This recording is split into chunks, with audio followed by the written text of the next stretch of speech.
G'day friends and foes, Arjay Martin here with Arjay's TINLA, or this is not legal advice, and nor is it. So I'm here today at the Cascade Gardens on the Gold Coast, and there's quite a few people gathered here in support of opposing Victoria's draconian and tyrannical restrictions. We also have it in other places as well, of course. But, Victoria's got particular bad troubles at the moment. And we're here at the Rotunda. There it is there. And, we're showing support for Victorians, but we're also trying to prevent such draconian measures occurring here in Queensland. And, every other little war memorial that people are going to all over the country. So, it's very important to stand up for people's rights, especially, not only your own, but people that can't stand up for themselves, because, in Victoria, if people go out in more than pairs, unless they're from the same family, etc., unless they're exempt people like government workers, then they get arrested. And how ridiculous is that? And we need to prevent that from occurring elsewhere, such as in the other states and territories. So if you're near the Gold Coast, which is where I am at the moment, Cascade Gardens, it's just north of the Star Casino, which used to be called Jupiter's Casino when I was growing up. And so Bronwyn's saying do not invite riot. We're not doing riot, we're just doing peaceful assembly. There's a bunch of awesome people that have turned up, and we're all peaceful. We're just gathering, protesting, whatever you want to call it, for people's rights, including our own, and Victorians in particular. So this will go until 3 p.m. I might only be here for an hour or an hour, then just go in the car and do some work in case some police try and turn up and try and lie, saying it's an unlawful protest or something like that, unlawful assembly, which it's not. And come down if you want to, and if you live anywhere nearby. We got Dave somewhere. Where's Dave? Dave's just bringing some stuff. Own eggs, and he had the idea of coming to your local war memorial, and this one in particular, and I support that.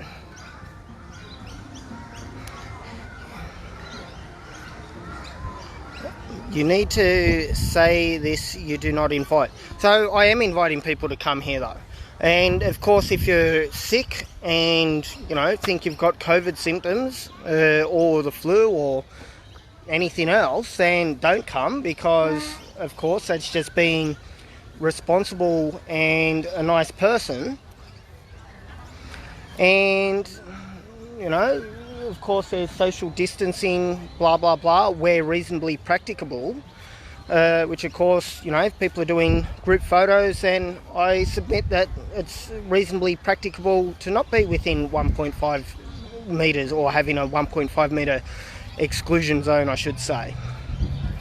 And then, it looks like even more people are turning up too. Queensland, last time I checked, has a 100-person limit, and some of these people, for one, there's not 100 people here, but people may be just picnicking as well and not even a part of it, but just using the park facilities. And anyway, so I'll bugger off now. I'll probably do some street interviews, so to speak, later, and then when they do some speeches or whatever, film that for everyone too. So, bye. In all this amazing food, please give them a huge round of applause. Holly's over here. Put your hand up, Holly. Come on, make some noise, guys. Come on, bring it on. Bring it on. Please bring some noise, bring some energy, guys. You know, we have it on pretty good authority. The rumours running around town are that the Gold Coast and Queensland will be going into some form of restrictions, possibly as soon as next weekend. A doctor friend of mine told me they've been briefed that that is what they are to expect. And we know this shamdemic has nothing to do with the virus. It's got everything to do with the complete restructuring of our way of life, our freedoms, our civil liberties, and denying us this incredible way of life that I think, if we're all very honest, we've taken it for granted. And now that it's been taken away, or attempted to be taken away, we are waking up. And we are a small group here today, but we are a powerful group. And any raging inferno can start from just the tiniest spark. So I just want you guys to give yourselves a huge round of applause for showing up today. Thank you. Most of you know as well that very conveniently my Facebook account was shut off this morning. Kind of funny that. But guys, the reality is that we're living in this world of incredible draconian censorship. And the harsh fact that we're all waking up to is that Australia has been caught napping. We've been caught asleep. We've been caught in a state of mass hypnosis. We've been caught in a state of she'll be right, mate. You know, speaking for myself, I've never had any interest in politics. I've always thought they're a pack of assholes, but we had a good life here, so I took no interest. But over the last 30, 40 years, corruption has crept in. She'll be right, mate. Oops, hold there.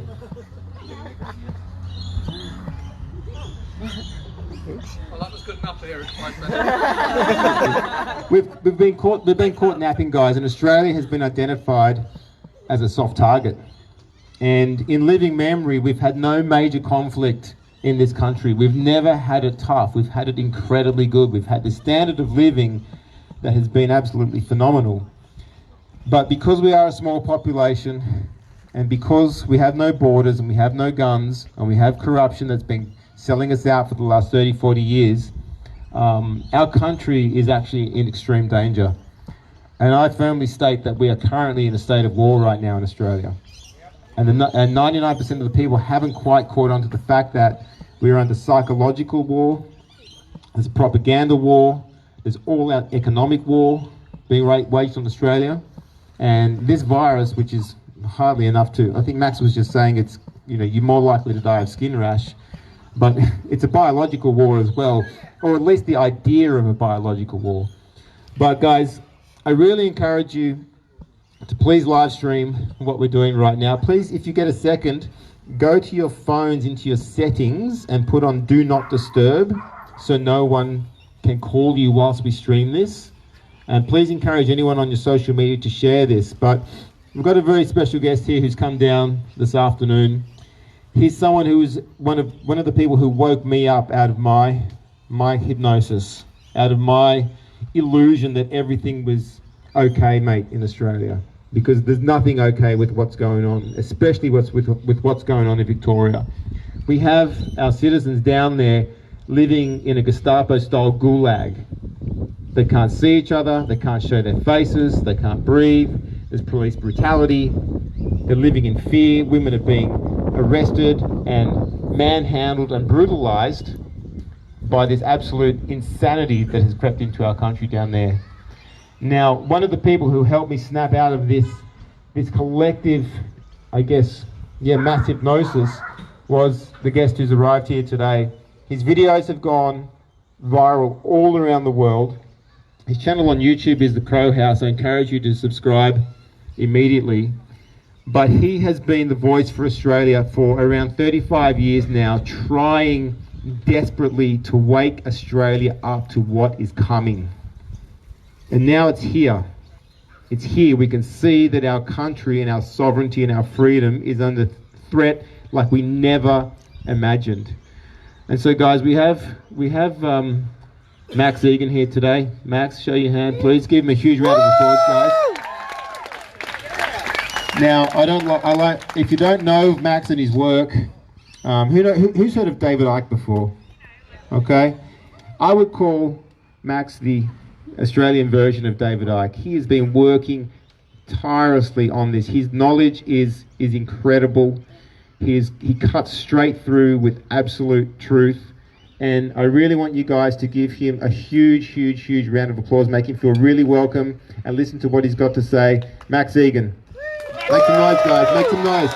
Come on. Make some noise, guys. Make some noise. Come on. What have you got? Come on. Cheers, bro. Hi, folks. I didn't actually plan on saying anything. I just came down to say hi. But I've been kind of roped into this. So, I don't really know where to begin. But, I mean, it's obvious this is a scam, folks. What they're doing is a complete scam. 594 people have died this year of skin diseases in this country. That's more than COVID deaths. And with COVID, they admit themselves they've never actually isolated it and identified it. So how are they making a vaccine for it? What are they testing for if they've never isolated this virus? And the key to this is in the testing, the PCR test they're using. The PCR test, according to the inventor of the test, a guy called Kerry Mullis, he got the Nobel Prize for inventing these tests. These tests cannot be used to test for infection. That's not their purpose. These tests are used to multiply a genetic environment. Okay, they can put it in there, they can look for certain RNA material, they can multiply it to a point that they've got enough to be able to examine. That's what it's for. So what are they testing for? What are they testing for, folks? They're not, and you can ask them, this is the thing that what we've got to do, we've got to ask the government to provide proof of the claim. You admit yourselves that you don't have any live sample of the virus, so what are you testing for? And if you're claiming that you're getting positive cases from these PCR tests, show me proof of the claim. And how do you know you're getting a positive result when you have never isolated the virus? See, nothing they're saying makes sense. You know, and you just ask these simple questions and they don't have anywhere to go. But what the governments are doing, folks, this is a complete abuse of office, and that's the way we have to look at it. You know, if you ask these questions to the government, they can't answer these questions. I mean, there's been 1,200 suicides, or 12,000 suicides, 1,200 suicides since the lockdown. More people have died from the lockdown than have died from the alleged virus. Okay? This is what we're facing, and people have to see what's going on here. All this stuff isn't going away. Remember, it was just 2 weeks to flatten the curve? Just stay at home for 2 weeks, just stay away from everybody to flatten the curve. When you look at this as well, you can look at an Amnesty International document on torture. You look at the outlines for torture, everything they're doing with this, the wearing of masks, social isolation, social distancing, these are all recognised torture techniques identified by Amnesty International. Now, we have an out-of-control government here, folks. We have a government that's in abusive office, that is carrying out an act of reckless endangerment of the public health. That's what this is. Even the mandating the wearing of masks. There are a myriad of peer-reviewed medical studies which clearly show wearing masks damages your health. It increases the viral load on your body, the bacterial load on your body, it deoxygenates your body. If you're over 35 years of age and you wear a mask for longer than 2 hours, you can even begin to deplete the calcium levels in your bones. If any politician, such as whatever it is here, this Premier, what's its name? Anastasia Palaszczuk?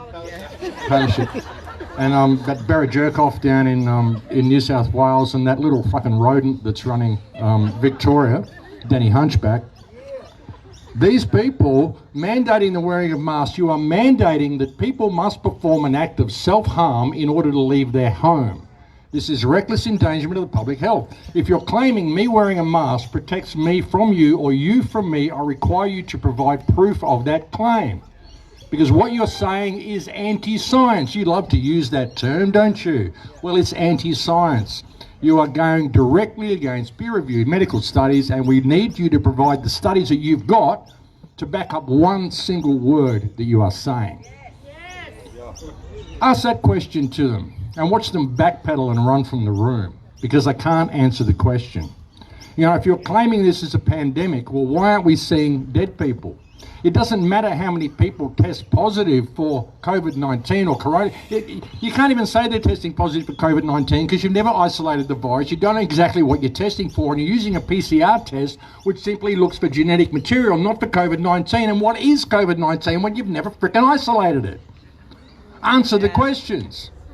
You know, so And it doesn't matter how many people test positive. What matters is how many people are going into hospital and how many people are dying.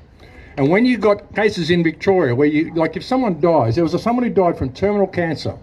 They found coronavirus antibodies in their body 4 days before they died of terminal cancer. They said they wanted to put it down as a COVID death. And they were willing to give the people $1,200 to put it down as a COVID death. Why do you need to bribe people to jack the numbers up if there's an actual pandemic? You know?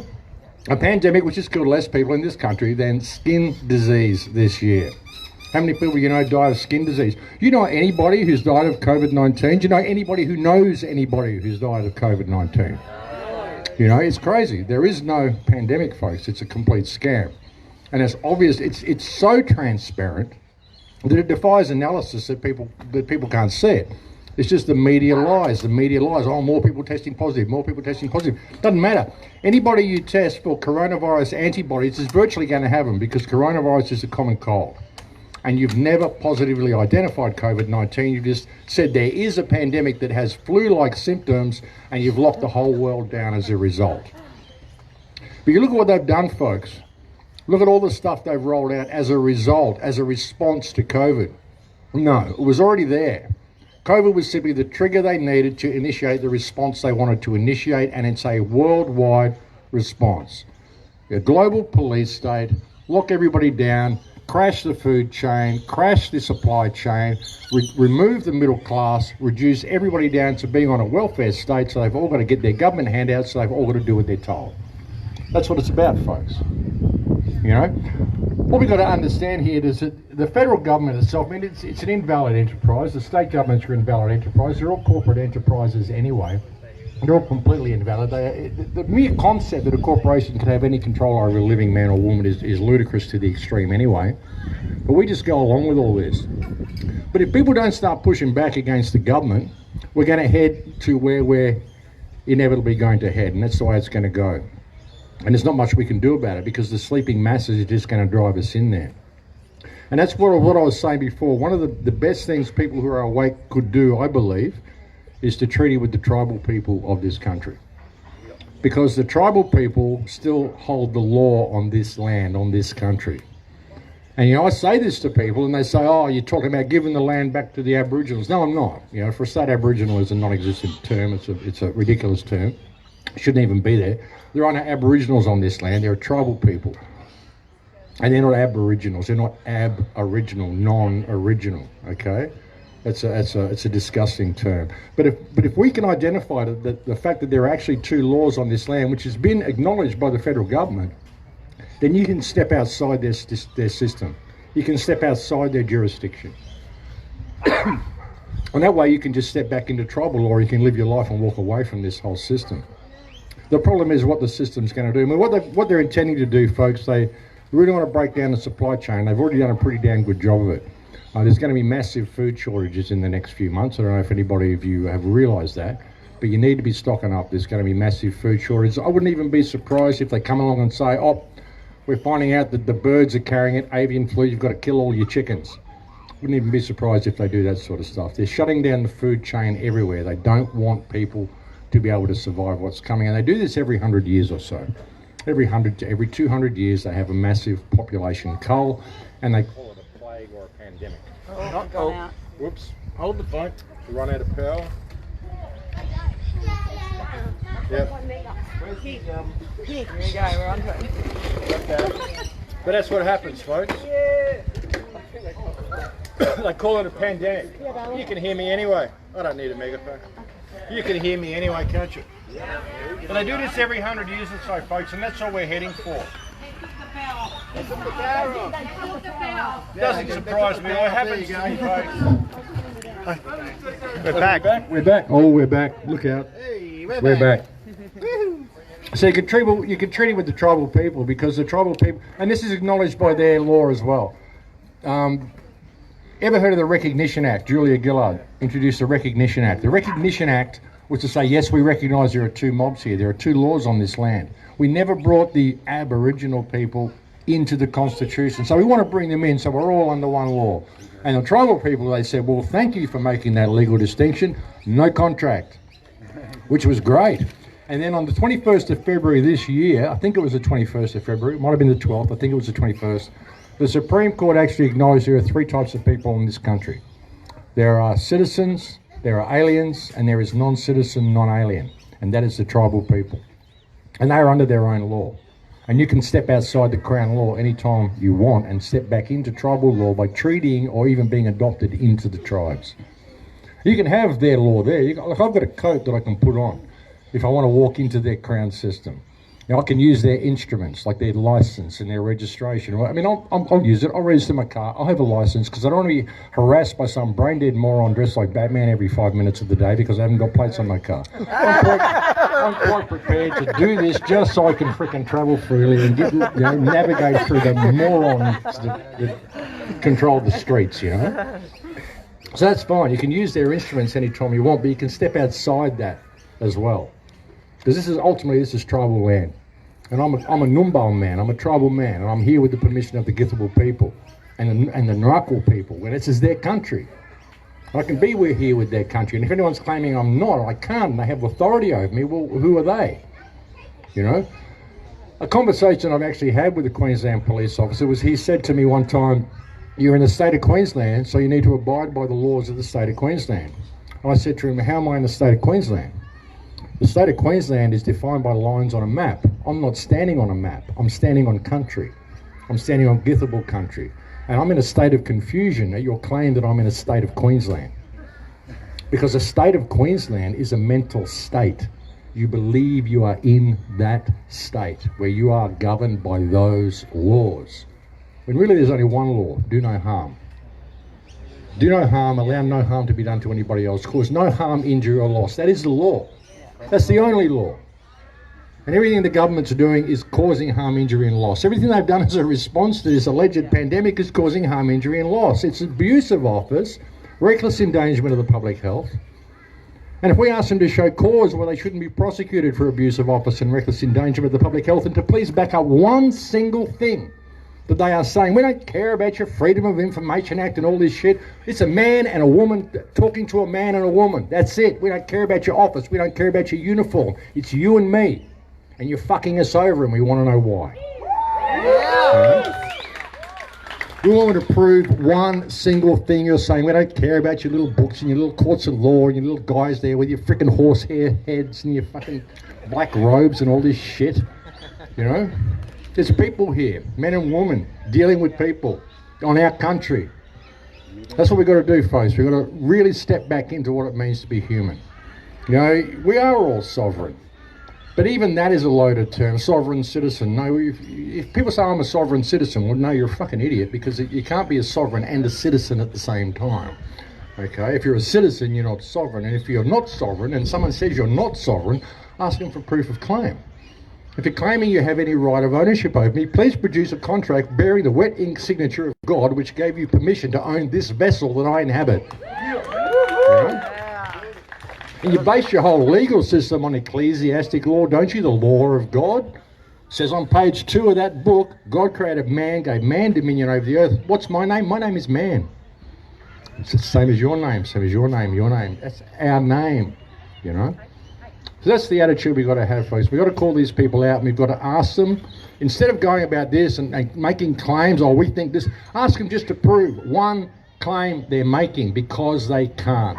This is a massive fraud. The entire Australian federal government, the state government, the police, all these people are perpetrating a massive fraud against the people of this country, and they're going to continue to do it until we grow a backbone and call it out for exactly what it is, and stop addressing the office of Prime Minister.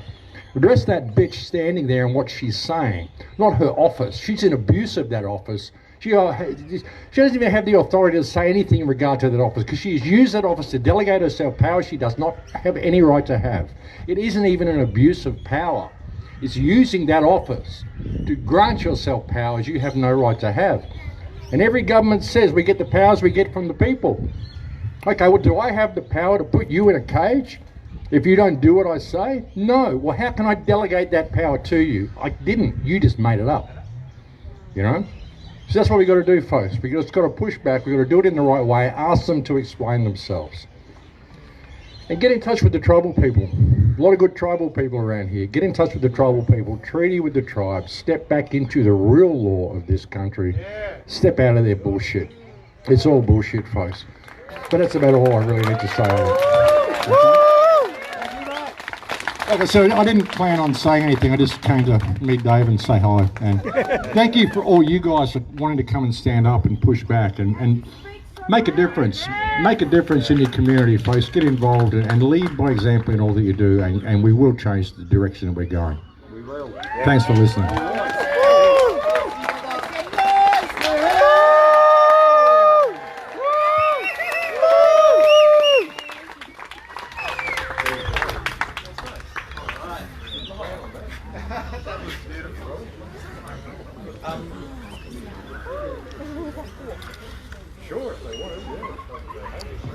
Hey, guys, please, once again, Max Egan, how awesome was that? I just asked Max quickly if he'd be happy to field any questions. Obviously, he was just coming down to say good day and threw a microphone in his hand, so good on him for stepping up. But has anyone got any questions or issues they'd like to raise with Max? Kim? Yeah, Come on. You know the drill.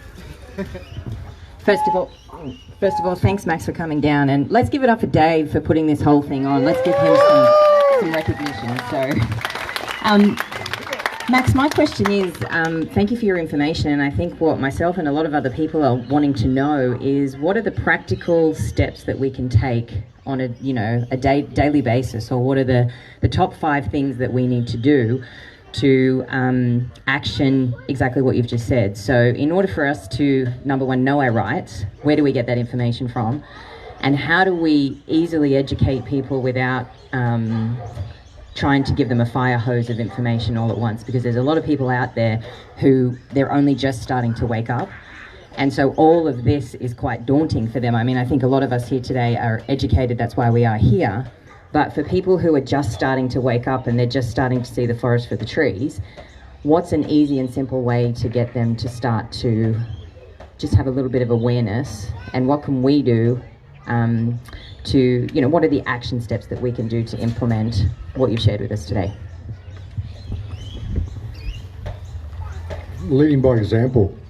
The question of rights is a tricky one. The whole concept of rights, as written down on paper, it's all bullshit. Who's write it down? Doesn't mean anything. And if you're really going to look at that's where your rights come from, then you believe they're granted to you. Oh, the government gave me rights. No, fuck the government. Fuck the government. Who are these people? If I don't have the right to be all that I can be, show me proof of claim. Show me proof of that. And if you're going to say, well, I have rights, you're going to make that claim in Australia, well, then you're stepping into their law saying we don't have a Bill of Rights in this country. Really, if you want to look at the legal system in this country, as an Australian citizen, you have no rights.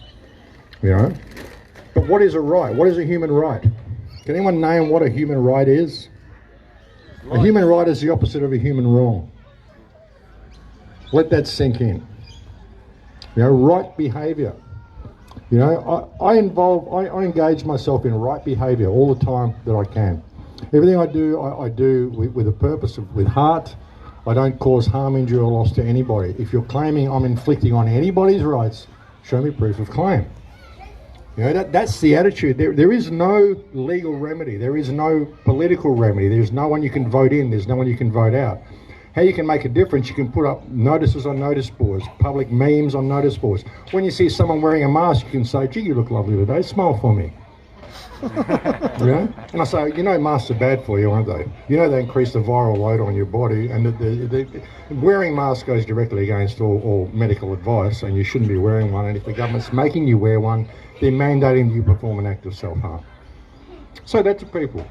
These sorts of lead by example. There is no legal remedy. There is no movement we can form to start filling out pieces of paper and handing them to people in courthouses and expecting any difference to come from it. Because all the people in courthouses, when you get to the top of the food chain, they're all compromised.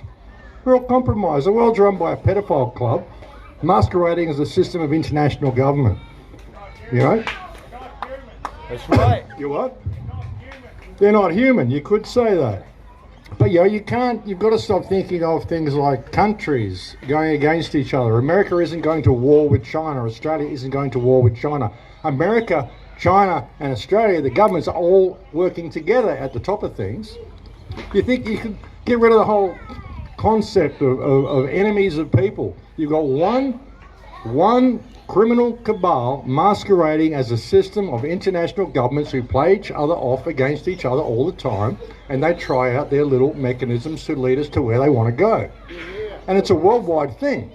They've been incubating the social credit system in China for the last 10 years or so, or 20 years, since the probably back since the revolution of Mao, since the Cultural Revolution of Mao, incubating it since then. What they're doing in Victoria now, setting up this model in Victoria, will go out to the rest of Australia and go out to the rest of the world. In India, they are now trialling a health ID card that you will need to purchase everything anywhere. Why India? Ever been to India? Freaking chaos, folks. Absolute chaos. If you can get a mandatory health card in India and actually get it to work, the rest of the world is going to be a breeze. That's why they do it. It's all one system. All one system. They'll say there's a threat with China or whatever. All they're doing is breaking down the food chain. All they're doing is depopulating the whole thing. That's what it's about. The best thing you can do is step away from it completely and realize that the people you're dealing with are just people. It's like I said, Anastasia Palaszczuk comes to you. You don't have to talk to the Premier. You talk to that bitch yourself. You know? It's like when someone came to me and said, oh, there's a summons to go to court. I went, ooh, a summons to appear. Ooh, sounds spooky, you know? To go to court. What game are we playing? It's a court. Oh, we're playing the word game, the name game.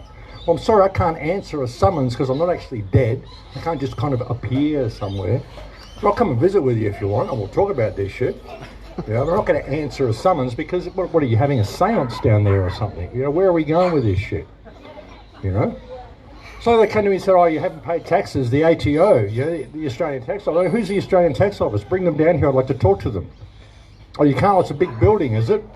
Oh, it's a corporation. Well, sorry, I can't speak to the dead. Corporation is a dead entity, I can't speak to the dead, I'm not a medium. Are you claiming you're speaking on behalf of the tax office? What are you, a medium? Pretty trippy, you know? What does the dead say, you know? And they're saying, oh, look, I think you need a psychiatric evaluation. Really? You're standing before me, dressed like Batman, saying you can speak for the dead, and you're claiming I need a psychiatric evaluation because I know I'm alive. Interesting, you know? That's what you can do. You can remember you're alive. All of the stuff that they've got there is fiction. They write it on paper. You know what the trouble people do with paper? We kind of,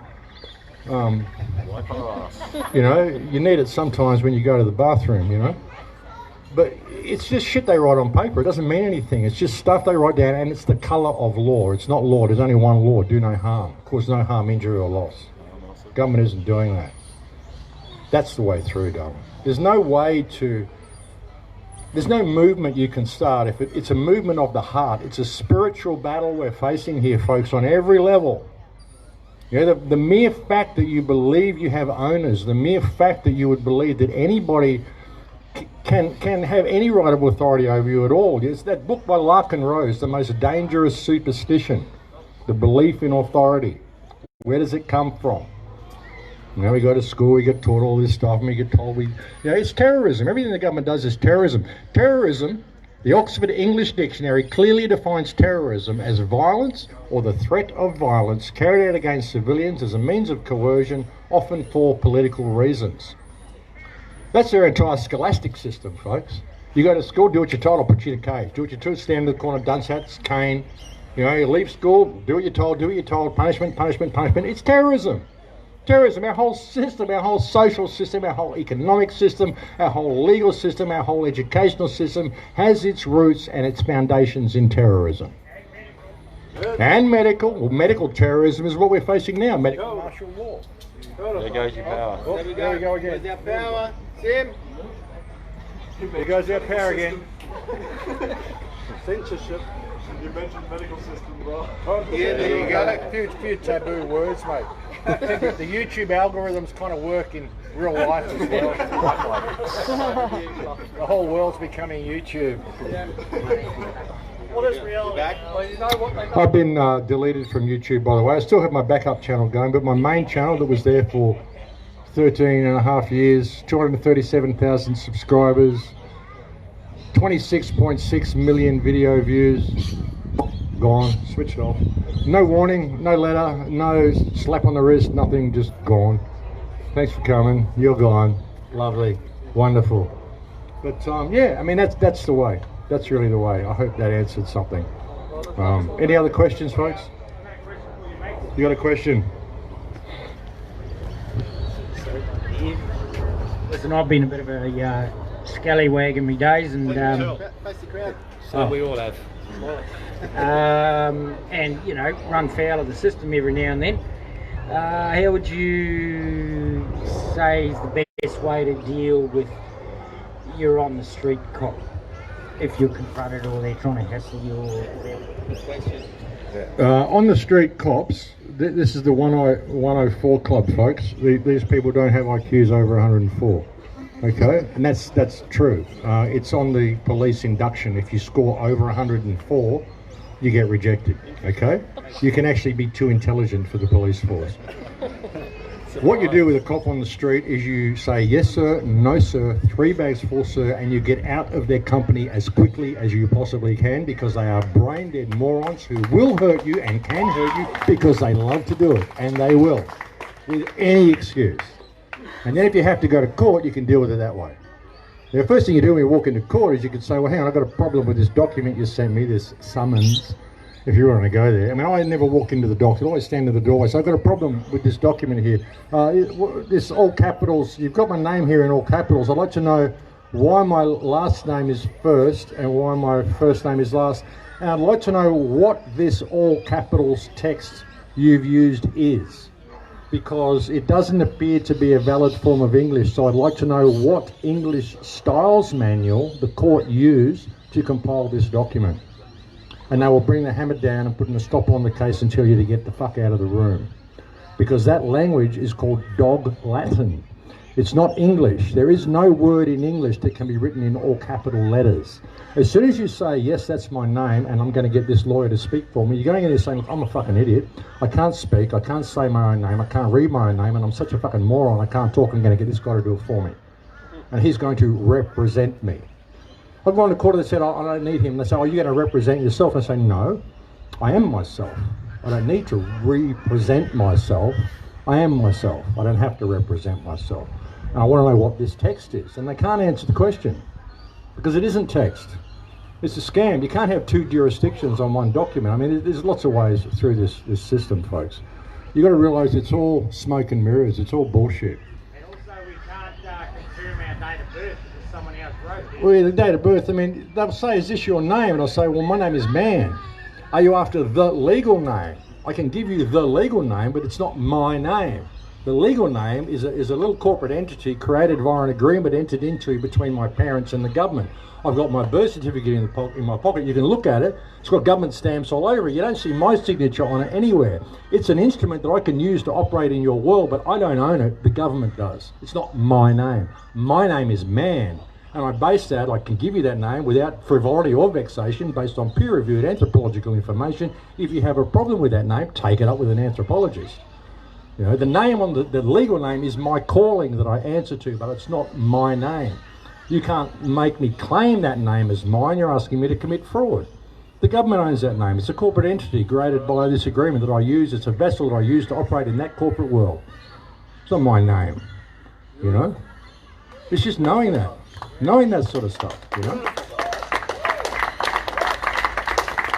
So your date of birth. Your date of birth is the day you were registered. You can actually go to the hospital you were born in and ask for your certificate of live birth.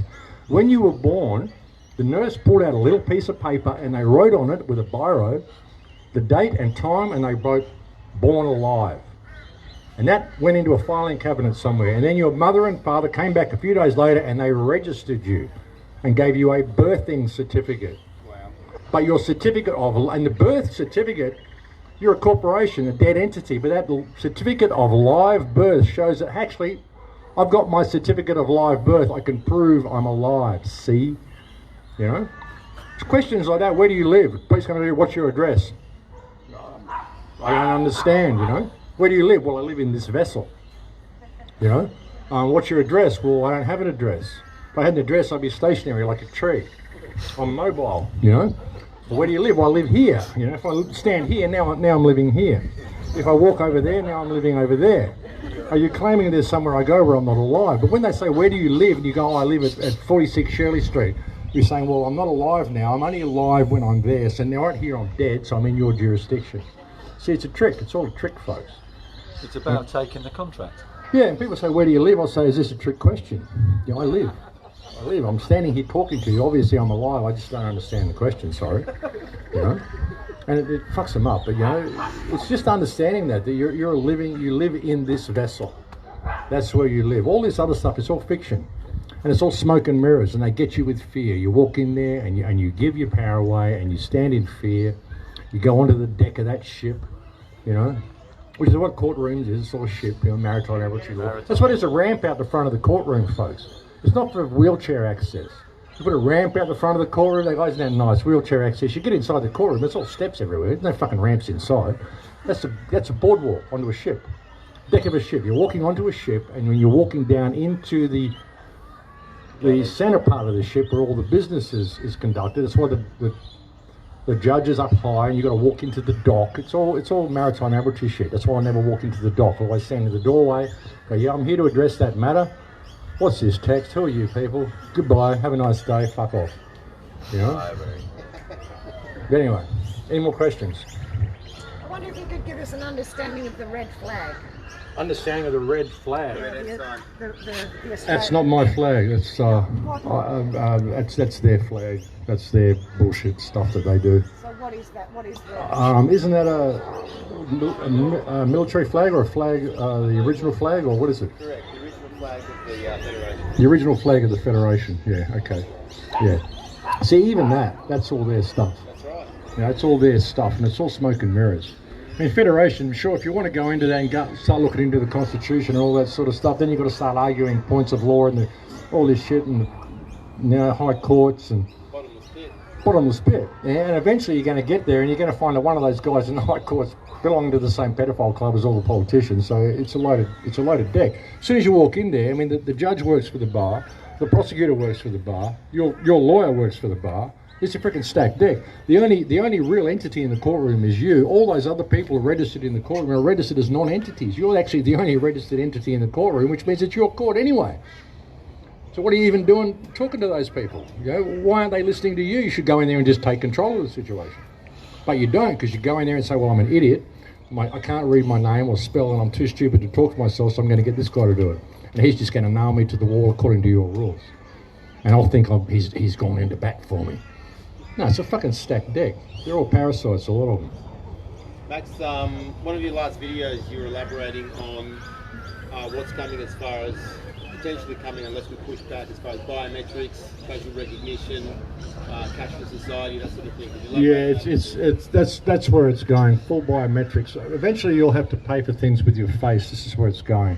What they're doing now with the new COVID pass, I want you to actually give blood. Your little blood test, your little COVID test whenever you go buy a ticket or anything like that. Here's a blood ritual. They want you to do a blood ritual in order to perform a commercial act because you're so scared of death. So you're all in fear. You're doing this whole satanic blood ritual thing in order to do anything. That's where they're going with it, folks. And it's all going to be biometric. That's what the cashless stuff's about. I mean, shopping with cash everywhere you go, not using credit cards. This is so important. I don't own a cell phone, folks. I own a smartphone. The smartphone is the new world order. I know I can see all these people out here filming me with a smartphone, but you know, it's the way it is, folks. It's the way it is. It's a tracking device. It also listens to everything you say and do. It's got a barometer in it. It knows when you get in and out of a car. It knows when someone else gets in the car with you. It knows when you go up and down stairs. It knows everything you do. So that's where they're going. They want completely cashless control. And when it's cashless, and they want biometric locks on your doors. They want voice-activated elevators. In 2025, no more grubby buttons so you can catch COVID off the buttons, no, all voice-activated. So, you know, if you're down on social credit points because you've done Facebook posts like Dave, you won't be locked out of Facebook for 3 days. You'll be down on social credit points for 3 days. You won't be able to purchase for 3 days. You find that you'll go to your elevator in your building, you'll say open, and it'll recognise your voice as someone being down on social credit points, and your elevator in your building won't even work. Your biometric door locks won't even work. It'd be great when they want to lock the world down again, put you in lock-up because you tested positive for COVID. Your biometrics on your door won't let you out of the building. You won't have a choice in the matter. You know, and if it doesn't matter how much Bitcoin you got, any of that stuff, if your biometrics are how you purchase, doesn't matter how much money you've got, if you can't spend that money because you're down on social credit points, then what's the point of it? What's the point of any of it? So it's the ultimate form of control. You know, digital cashless society with a biometric system is the ultimate form of control and the ultimate form of abuse. And that's what they're doing. That's what they're leading us into, under the guise of keeping us safe and protecting us from COVID. Complete joke. So yeah. Can we stop this? We can stop it by not complying with it. Not complying with it and encouraging other people not to comply with it. Yeah, but what's your view? Where are we at now? We've got a long way to go. We're at a point now where we've crossed the Rubicon. We crossed the Rubicon of it's like all the timelines are converging in 2012. And in 2015, we crossed the Rubicon of dependence upon electronics and dependence upon the internet. We're getting to a point now where by 2025, the internet will be in control of everything. It'll be fully autonomic, fully self-functioning, fully self-regulating. The internet will be controlling what we are doing at that point. And we have the choice to step out of that. You know, people comply with what's going on here mainly because they're afraid of death. I have absolutely no fear of death. Death is the one part of life which is inevitable. And this system is designed to push you as far as you can to see how far you will go and how far you will sacrifice your soul to avoid the one part of life that you came here to do. No, come and shoot me now. I don't give a fuck. I'm not doing it. I'm not going away. I won't go in your cage. I'm not going to let you arrest me. I'm not going to participate in your system. Do you intend to murder me right now? Go for it. I'll push back. I'll fight back. I'm not going to let you just kill me. Hey, I might kill a couple of you at the same time, whatever. But I have no fear of death. I'm not going in that direction. I came here to die. I have no fear of that. I'm not going to live my life scared and do this and do that and do what I'm told because I'm scared of the one part of life which is inevitable. It's a spiritual choice. What you can do is be the strongest woman you can be and stand in the face of this and face infinity without flinching, because that's the path of the warrior and that's what you came here to do.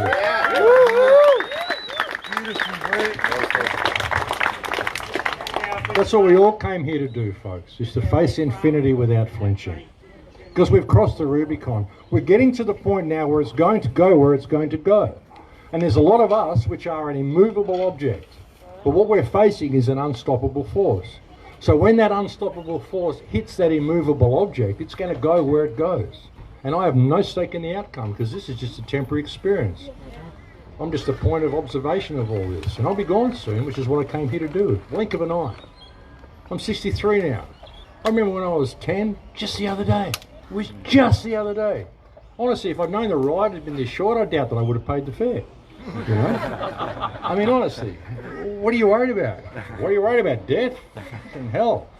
You prefer to live in slavery? No, I'll go to the infinite. I have no problem with that because we all come from that infinite source anyway. And what we come here to do is to experience duality because we come from a place of infinite love. But that gets a little boring after a couple of million years, so you want to come and fuck around a bit and have a bit of... Let's do it. Let's do what we can do, because it's all just duality anyway. It's all just holographic anyway. You can't actually really hurt anybody, because there's only one of us here. You know, so what are you worried about? Any other questions? Any other questions? Yeah, I'll go up. Cool. Oh, here we go.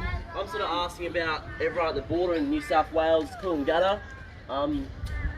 Like, how the fuck are they going to separate families, fucking people's lives, jobs, mothers? Like, there's a mother whose son has cancer at the Brisbane Children's Hospital in Tweed Heads.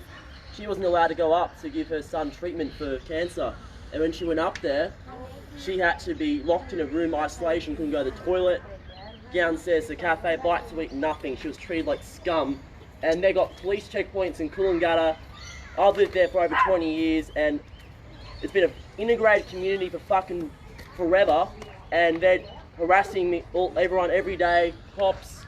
There are no borders. Your car, checking your ID, and it's pissing me off. And you're right. We're in a nation. Fucking just That's why they're doing it, because they want to piss you off. They really want to push people to the limit. We're a They nation, really right? want to stress people. This is why they've allowed shops to open again now a little bit, but with social distancing in place. Because a lot of people have lost a lot of stuff through this. A lot of people have lost everything. But those people who survived have still got businesses. Whoop, there we go. This keeps happening, this power. Whenever you drop a truth, it cuts out. Yeah. Those people who survived and still got businesses, they want to be able to bleed them dry.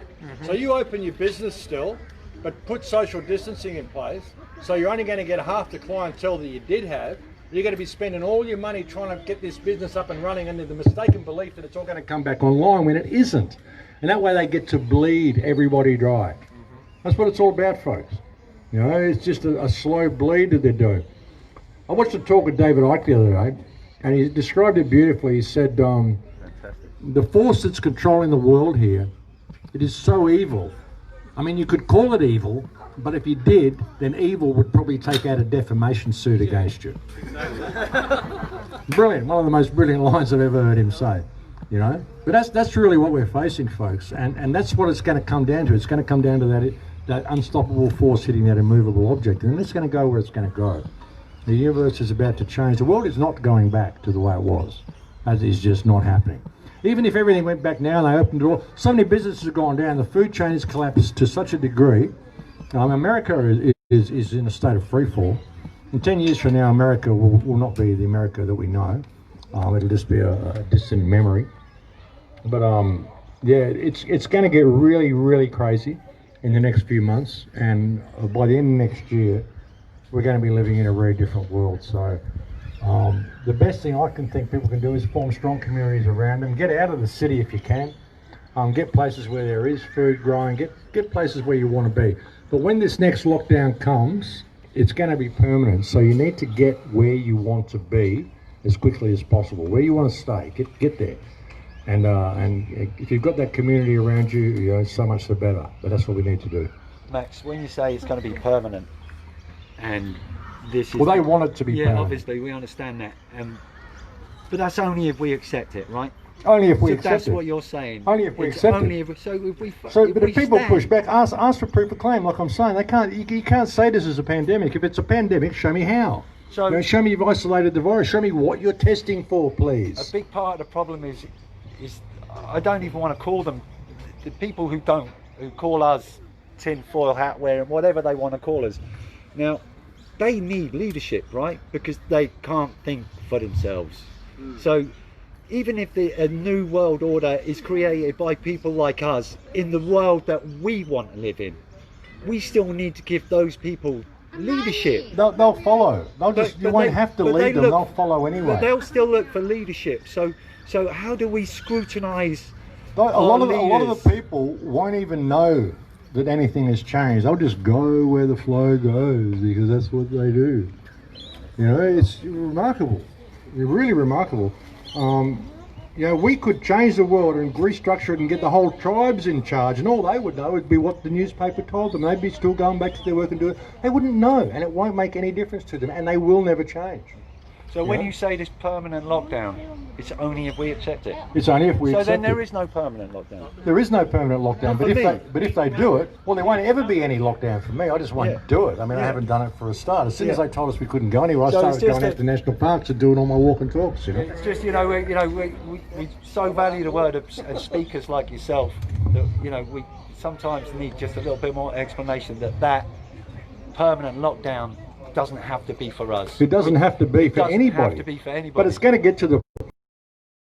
We'll accept it, and that will go into the smart cities, and the cities will become smart, which is why you have to get out. Yeah. And then we end up in like a hunger...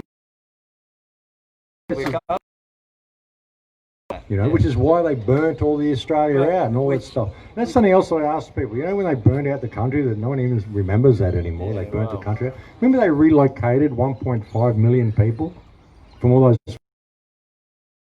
evacuated them? Any of them here?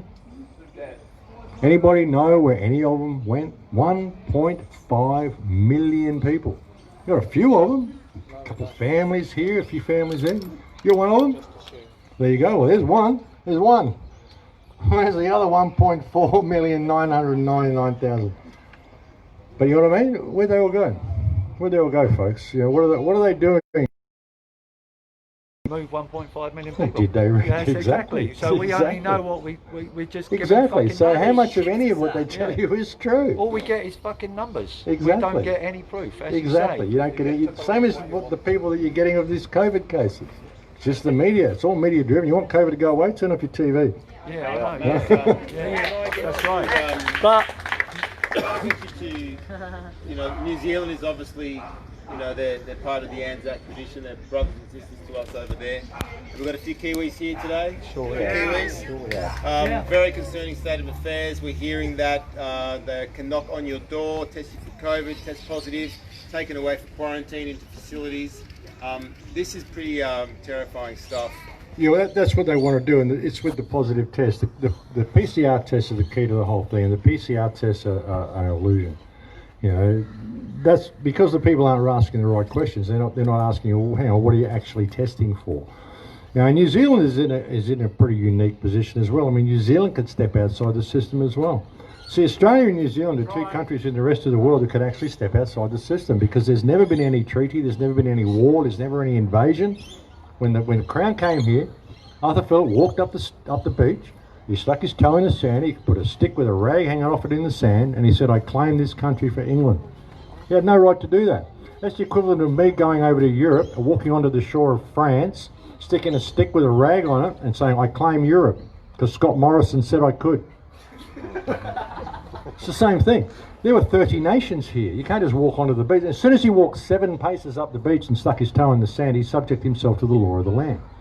He broke the law when he came here and claimed that. And in New Zealand, they've got the Waitangi Treaty. You know, the government in New Zealand is simply renting the country off the Maoris. Did you know that? They never invaded it. They never went. They never did anything. They go there, they do a big ceremony every year where they hand all this money over to the Maori community, and they do a ceremonial signing. Don't fucking sign. Don't take the money. Say, no, we don't want any payment this year. Fuck off. And that's it. They got to pack up and leave because no contract. We're cancelling the rental. Thank you. It's that frickin' simple in New Zealand. It's that simple. So yeah, I mean, but they're facing a really hard time. Of course, 4 people tested positive for this genetic material that we've never actually identified and know what it is. 4 people tested positive, so we locked the entire country down. I put on my last show, I put a little picture in there of Jacinda Ardern. It had Pornhub, and it had Pornhub, and a picture of Jacinda Ardern just had a woman fucks the entire country. I thought it was great, you know. proper gangbanger. And that's on that. You know, people in Victoria think that this is going to end in 4 weeks. They say, "Oh, shut up, you conspiracy heads! Shut up, you people! Just behave. It's all going to be over in 4 weeks." If they can shut down New Zealand over 4 cases, what are your thoughts on Victoria? Yeah, look, they may end the curfew in 4 weeks, like they said, but what they're doing while the curfew's in place is they're rolling out all this surveillance tech, all this Chinese social crediting system. All the planes that have been flying into to Melbourne from China and stuff, they don't have people in them. They're all full of equipment, all from MEAS surveillance tech companies. These are companies that were rejected by the United States because they were too intrusive. Australian government's going, yeah, come here and boogie, you know. So yeah, it just shows how great our government is. Well, bring it over here. But that's what's going on in Melbourne. They're putting the whole social tracking, mass surveillance system in place. They're putting QR codes out the front of shops, so you've got to scan the QR code to walk in, any of that sort of stuff. It's all about moving you into a cashless surveillance society, moving into a social credit society. And they've been preparing it for us. This is what your reward cards are about when you go to supermarkets. They give you those reward things and that. I always say no, you know, flybys or whatever they are, you know, all this sort of shit. It's to train you to come into this accepting the social crediting. You know, it's what you get likes on Facebook for, all this sort of stuff, you know. So yeah, that's what they're doing. That's what they're doing in Victoria. And if the curfew does go away, I mean, it may go away for a little while, but they'll probably find some excuse to bring it back. Where are we at with saying no to consenting to tax and obviously all the money that's being spent overseas from a tax perspective? Well, it's a weird thing. I mean, I don't do commerce. I just don't do any commerce. I've never filled out a tax form. I've never registered to vote. They come to my house sometimes and they say why I don't do those things, and I say I refuse to support organised crime, and they leave again. I've never actually stepped into that world, so I'm not really qualified to give you any advice that you may go and get yourself in enormous amounts of fucking difficulty with. I deal with the system because I know I'm a living flesh and blood man, and that's my approach to anybody who attempts to exhibit or exercise any type of right of ownership over me. And any corporation like the tax office or I can't speak to the dead. I'm not a medium, so go and discuss it with someone else. That's my whole concept with it. It's the way I live. I've gone through 63 years and I must be doing something right because they leave me alone. I've gone to court a few times. I think they've got a little red mark next to my name now saying, don't fucking bring this guy in. And it just ends up a big fucking fuck up and circle jerk, and we just sit here arguing with each other. I don't even argue with them. I just ask them questions and they get stressed out and ask me to leave. So really just changing your mindset to who you are. Yeah, really. I mean, that's it. I mean, you know, I don't contract with these people. I don't put my cursive. I don't do this. I just don't do any of that, and I never have. So yeah, I can't tell you how to extricate yourself from it once you're in it. You've got to discover you, and just throw all that away. I reckon. I can burn it all would be the best part. Yeah. Any more questions? Oh God, this is never going to end, is it? You expand on the strength of the human spirit, soul, and how powerful we are. The only thing you're impossible. The only thing that is impossible for the human spirit to achieve is that which you believe is impossible. Belief is the enemy of knowledge, folks. That's why I don't do belief. When you know something, you know it. You don't need to believe it or try to believe it or anything like that. Why would you try to believe something if you don't know it? And if you know it, why are you trying to believe it? You know. And if you don't know who and what you are, I mean, you know, it's difficult to help people from that point. I mean, that's a realm. I mean, it's a pretty expansive realm. But the whole loss of power, loss of personal power, has been the cause of this whole problem, folks. The thing, you know, anybody who comes into any sort of a situation who exercises the right of authority over you, and you don't ask why, or you believe that they have that, that's the problem. That's the root of the whole problem. This is what you're trained to go through in school. Why you're subject to that terrorism in school. You must do what you're told, or we will do harm to you. You know, and you're trained to believe that authority is real. It's getting that mindset. Like I said, it's walking the path of the warrior. To be able to face infinity without flinching, with no stake in the outcome. That's how to solve everything, folks. We could change the world in a day. We can literally change it in one day if people just, oh, shit, I have value. I've realised that I actually have value, and that everybody is, and in Lakesh we're all the same. If I finish every radio show, we try to do with in Lakesh, which means I am another yourself. You know, because we are. As soon as you can do that and live your life in that way, the whole world changes. My life is almost charmed, because everything I do, I treat everybody I meet as myself, and I give unconditionally to people. But I don't let people deplete me. Someone keeps saying, asking, give. Well, maybe the best thing I can give you is self-responsibility. So, you know, you don't let yourself get depleted. You know, we get this whole thing, I've got to love everybody. Well, love yourself too. You know, if you love creation, then service to creation, that includes you. If you don't love you as much as you love everybody else, well, you're an idiot. You missed the point. You've got to love yourself. You've got to love everybody equally. You don't put yourself above others. You don't put others above you. You can't deplete yourself in the service of others. That's not service to creation. That's some ego getting in the way, thinking that I'm going to go to heaven if I do all the shit or whatever it is that people get in their heads, you know. Just live your life unconditionally. Unconditional love. You know, that's really all that is. And that's the way through it, folks. And like I said, we could change the world in a day. If everyone had this epiphany, just shit, I have value, we could change it in 3 seconds. 3 seconds. If everyone decided they wouldn't tolerate wrong behaviour anymore, end of story. End of story. Imagine if everyone said, I'm not going to tolerate wrong behaviour. You know, because people go, oh gee, I'm so sorry, I've got to throw you out of your house and you're all going to starve out on the street, but the books aren't balanced, you know. I've got to throw you out. I feel terrible about doing it. You don't have to fucking throw them out. If the books aren't balanced, well, who created those books? Why have we got an economic system which we designed apparently to support us, and now we become slaves to the economic system, become the most expendable thing within that system? How does that work? You know, I think we need to rethink things a little bit, you know? So yeah, I mean that's how to do it, folks. In Lakesh, that's the answer to everything, I think. Are we done? I think we're done. I think we're done. I think Kevin, you get We've got one more. We've got one I'll more. just ask you if you got some friends that are Friends, I remember them. yeah, that well, not on Facebook, but people socially, you know, how and they don't believe. I mean, I know it's a big story, you know, going down the rabbit hole, but how would you start them out, or what tack would you take? To try to wake people up. That's right. Well, Bring him a cup of tea. maybe show them the right documentary. Lead by example in what you do. Be an incredible person to be around. Yeah. We've lost power again. Be an incredible person to be around. You know, we meet people and we turn on a fire hose and we come across as paranoid. They go, shit, I don't want to be like him. But if you're the most amazing person you can be, and they just like being around you, then you start planting little seeds. They start thinking, well, why is this guy so positive all the time? Got no stake in the outcome all the time. And it's because you're awake and they start realising that this knowledge actually empowers you. It doesn't make you paranoid. Yeah, I suppose it's going to be a fuckhead on Facebook, I suppose, when people, you know, don't It's just like people see it, like hit them over the head. Shit, there is a light at the tunnel, but it's an oncoming train, and they get freaked out. Yeah. They got a stake in the outcome. What are you scared of death? That's what you came here to do. What are you scared of that for? If you're scared of that, what'd you come here to begin with?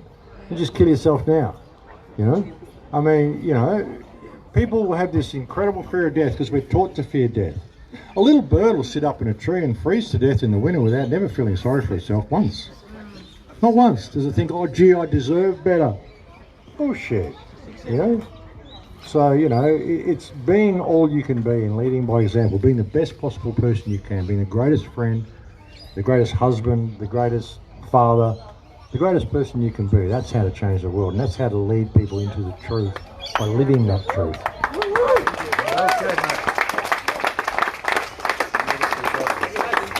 Thanks, folks. Thanks for listening. In Lakesh.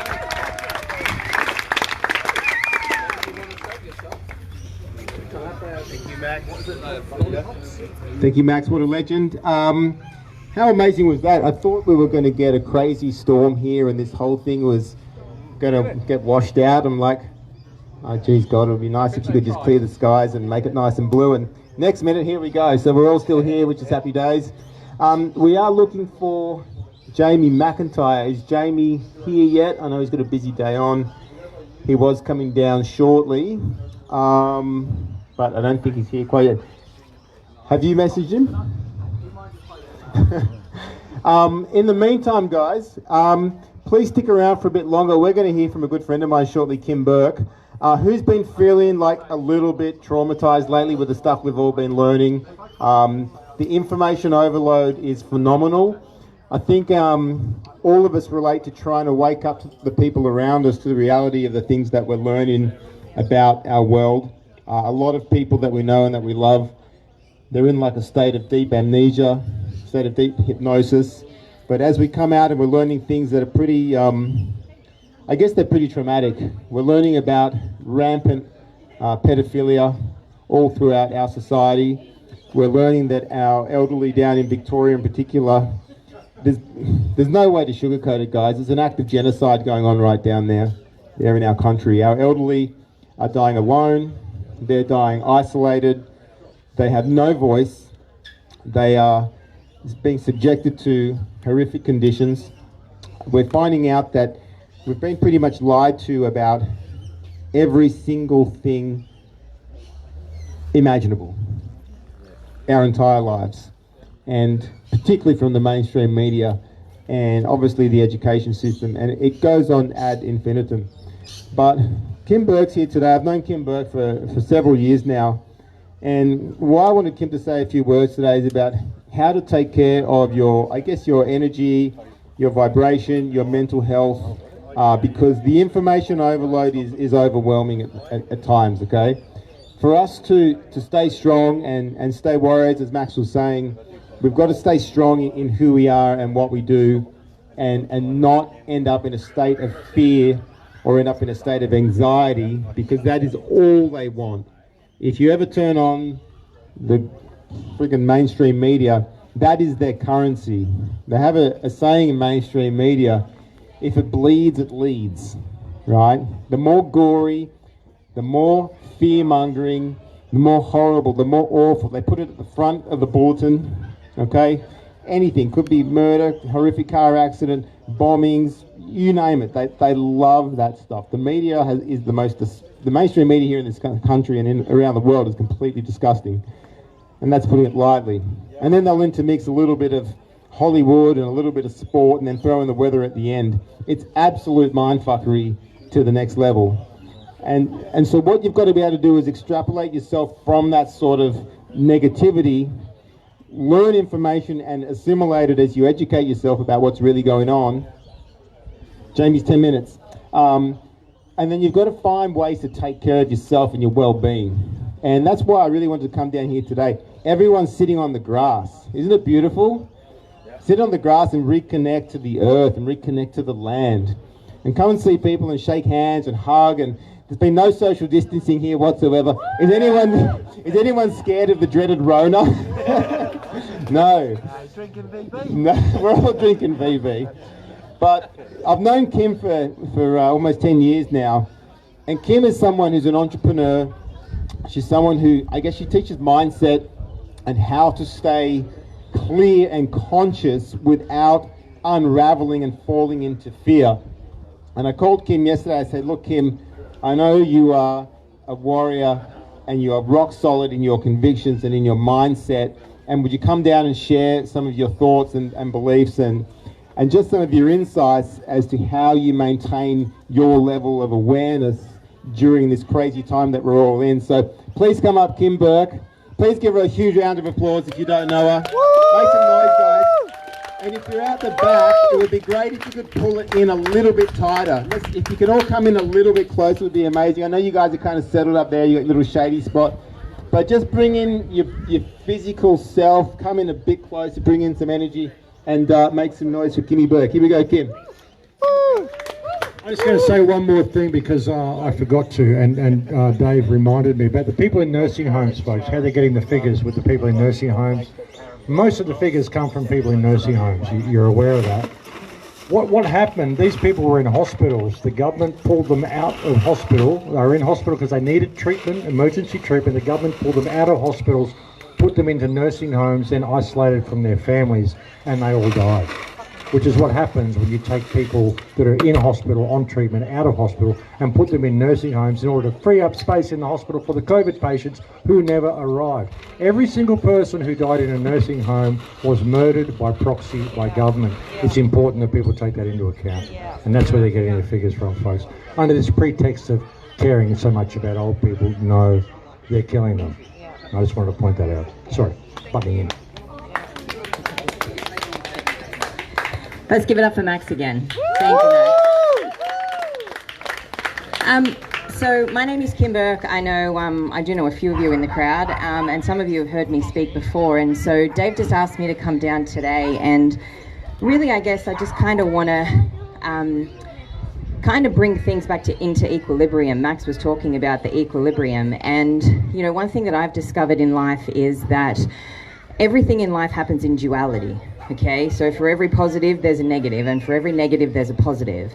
One of my mentors in life, I'm not sure if anyone here follows Dr. John Demartini, but if you don't follow him, I highly recommend you do, because I feel like he's cracked the code of human evolution in what he teaches, and specifically how to train your brain and just look at things from a different perspective. So Dave and I have been kind of pitching and catching with his energy and mine over the past couple of months, and as he said, we've known each other for probably a decade now.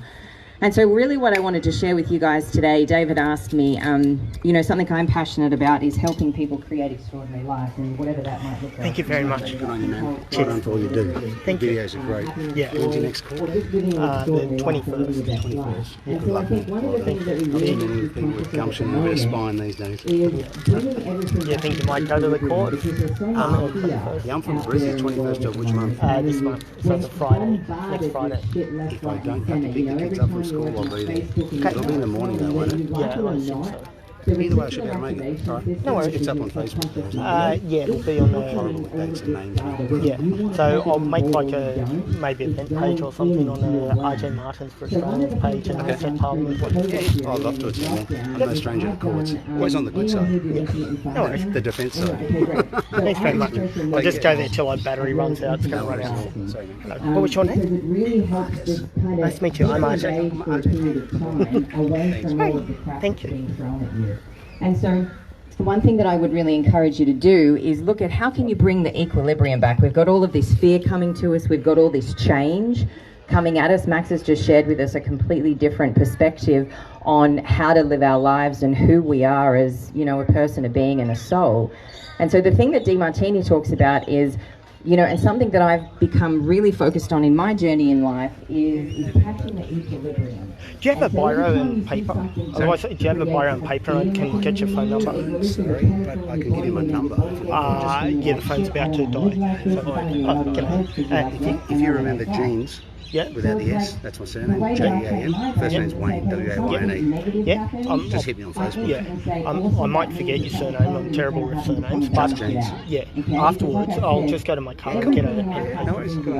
Thank you. No worries. You've got 2 eyes, 2 ears, 2 nostrils, an insert, an exert. Everything happens, you know, you can't have a positive without a negative. I was talking to an electrician, my electrician friend down here before. And so that's just the way that the world works. So I want to encourage everyone to try and balance out the fear mechanism, okay?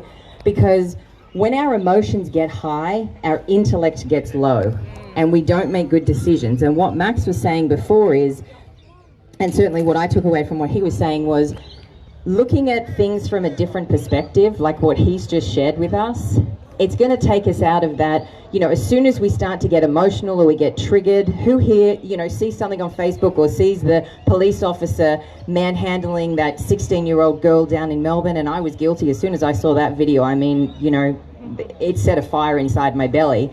And I had to catch myself and bring myself back to equilibrium, because it's very easy for us to fall into that perspective. You know, all of a sudden when our emotions get high, the intellect and our critical thinking goes out the door. And the number one thing that we can do right now is question everything. Like literally question what Max is telling you, question what Dave's telling you, question what Jamie's going to share with you, question what I'm telling you right now. Because the quality of your life is determined by the quality of the questions that you ask yourself, okay? If you ask yourself a shitty quality question, you're going to get a shit outcome, right? Why am I so fat and ugly? Right? That's a shit question versus, you know, where is the beauty and grace within my body and soul right now? You see, you get a completely different outcome. And we were asking before, and we were having a conversation earlier down here about what can we do to help awaken and lead other people, okay? I always say, be the message that you want to bring. Would you follow you on social media right now? Like if you were looking at you in a social media feed, would you wake up every morning and go, I want to look at Kim's posts. I want to see what Kim's doing. So ask yourself that question. Would you want to follow you? Okay?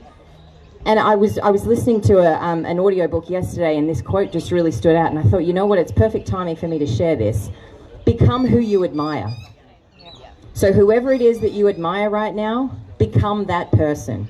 Because right now, we need more positive energy, we need more grounded energy in the world. Yeah, absolutely. Like, let's really get behind that, because at the end of the day, everything is... Thank you, Kim, for your strength and your beautiful message. Guys, I wasn't sure if he was going to make it. He's a man in demand.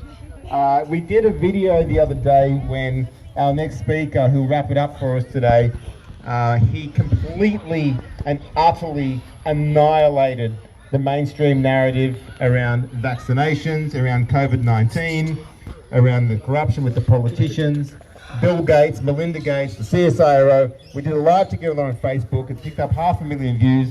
It was shut down, subsequently led to my page being censored for the next 3 days. He's written more books than I've had hot dinners. He's spoken all around the world, lecturing on wealth management, wealth creation. He started 21st Century Education, also his own political party here on the Gold Coast. He's also the founder of Australian, what's it called? Australian National Review, which is an independent media source. Guys, he is someone who has no agenda, just like Max, just like Kim, just like myself. No agenda other than the truth and speaking up for what is right and true and honest. Guys, please come in close. Please bring in the circle. Please bring in the energy. We've got a really special guest here. Very lucky to have him. The one and only Jamie McIntyre. Please make him hugely welcome. Make some noise, guys. Coming up, Jamie. Thank you, Dave. Can we give a big hand for Dave? A true Australian legend. First of all, I want to just acknowledge everyone that's here and also those fellow Australians and Kiwis and I guess everyone around the world that's listening in today. For many of you, probably like me, we never thought we'd be alive to witness what's going on in the world right now. Many of us had a sneaking suspicion or intuitive feel that something wasn't right for many years, or we've heard of things, and but we simply dismissed them as conspiracy theories because we've been trained and programmed to do that. That way our inquisitive minds stop asking questions and we go back to the official narrative. But there's been certain events over the last 10, 20 years that have started to open many of us up. But I would dare say, and I'm sure you'd agree with me, in 2020, I've never observed such a mass awakening of the human spirit and the human brain to really what the hell is going on in this world. Who would agree with that, by the way? So even though we have faced many challenges, what is great is that more and more people are becoming awake. I used to say maybe 10-15% of Australians or people in the world were awake and realised the mainstream media is predominantly propaganda. It's a false narrative to deceive and mislead people. I would dare say I feel at least 40% of Australians are awake right now, and which is awesome effort. We just need to get the tipping point, that 50, 55, 60%. And we're so close to that. That's when we can have a revolution. That's when we can have a new world order, but a new world order that we want, that serves the people. A new world order, not what they think they're going to get, but what this world deserves. So even though we are going to go through, I would dare say the world, the next coming months is going to probably go through very uncertain times and more difficult times. If we're successful, if the forces of good, of you and I, are able to defeat effectively the evil in the world, then on the other side of this is an amazing chance to have the world the way we always dreamt it could be. Nature that is, full of abundance. Where we can be, we don't have to fight against nature, we can be one with nature, and we can have the world, we can have prosperity for everyone. No one should live in poverty. No skimming of the financial system into elite bankers that have too much power, and elite families that can have too much influence over our so-called democratic institutions. That is the good. Would you agree? Yes. And that's important in these times that I unfortunately probably get dark at times and scary and uncertain. We must stay focused on what is the end goal. Yeah. The vision that we can have for our own individual lives and our family and our grandchildren, but the vision we can collectively have on this universal plane, the time that we are here. And that's what it takes ultimately to have that, is a lot of people in our past gave up their life for us to enjoy many freedoms. Unfortunately, too many Australians have taken for granted. Is that true? Yes. And today we have so many freedoms, but many of them have been taken away, but many people are asleep to that. Yeah. And we don't want to repeat what unfortunately some sections of society in the past have woke up and realized it's too late. Yeah. They have no ability to defend themselves. And their governments did turn on them. They never thought the governments would turn on them. They never thought the governments would hurt them. But history's shown that not to be true. So we are entitled to ask questions, fellow Australians, fellow Kiwis, and we should be asking and demanding those questions of our governments, particularly our state governments that seem to be in control of our country right now, when you assume the federal government should be. The lack of transparency. It doesn't take an overly intelligent person to figure out that this is not about a virus. Is it true? Yeah. I'm not suggesting it's not deadly and people are not dying. Yes, people are dying. Exactly what of? We don't know. Yeah. Okay? Some of them, no doubt, from the coronavirus. Many we know for true are not from the coronavirus. The deaths are heavily inflated. We must ask, why are they inflating the deaths? Why are they inflating cases? These are valid questions. So we do know certain things, and there's many things we don't know that, of course, we're going to speculate about. But I'm a little bit fed up with the conspiracy theories pushed every day on mainstream news. And I'm sure who else is a bit fed up with the conspiracy theories they push every day. And I've said to many Australians recently, I said, we don't earn the right to question. So most people, because of school taught us conformity, we were taught to obey authority.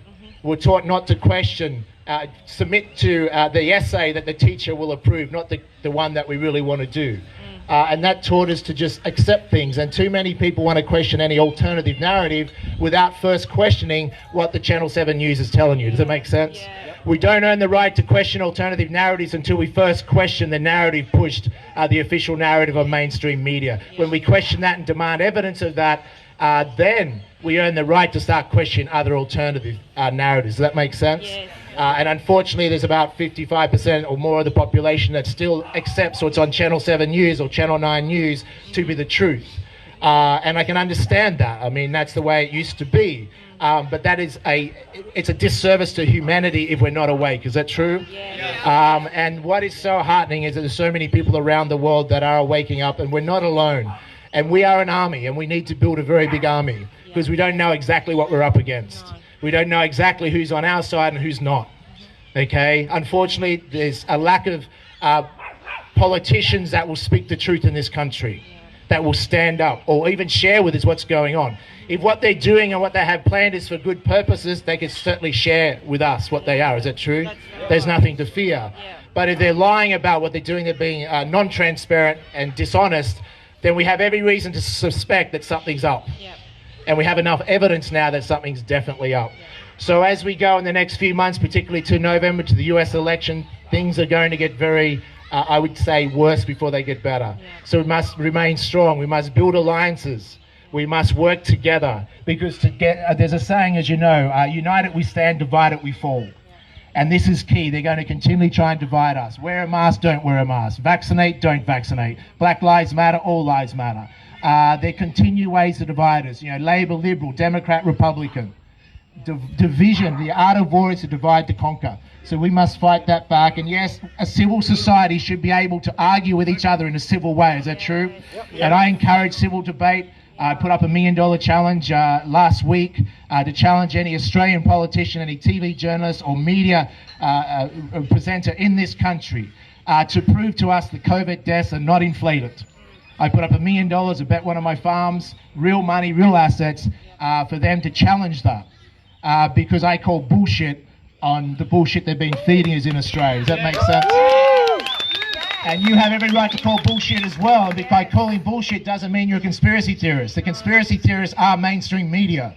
They're pushing conspiracies without fact. And you have every right to demand that and ask those questions and educate your friends, etc. If you're worried about sharing on Facebook and speaking about the truth because your friends might laugh at you or something, get new friends. Does it make sense? The world changes by people being courageous. Each and every one of us here today and those watching it around Australia, New Zealand, around the world, history will judge each and every one of us. Does it make sense? No one escapes that. And we will be judged by even our children, our grandchildren, look back at these times in 2020. What did we do? What did we do? Exactly. Did we speak up? Just to the or power did we of remain silent? Drop the truth bomb. Every time someone drops a bomb, it goes off. The deep state has found us. Speakers, please. Bombs from the speaker. Are we back? Are we back?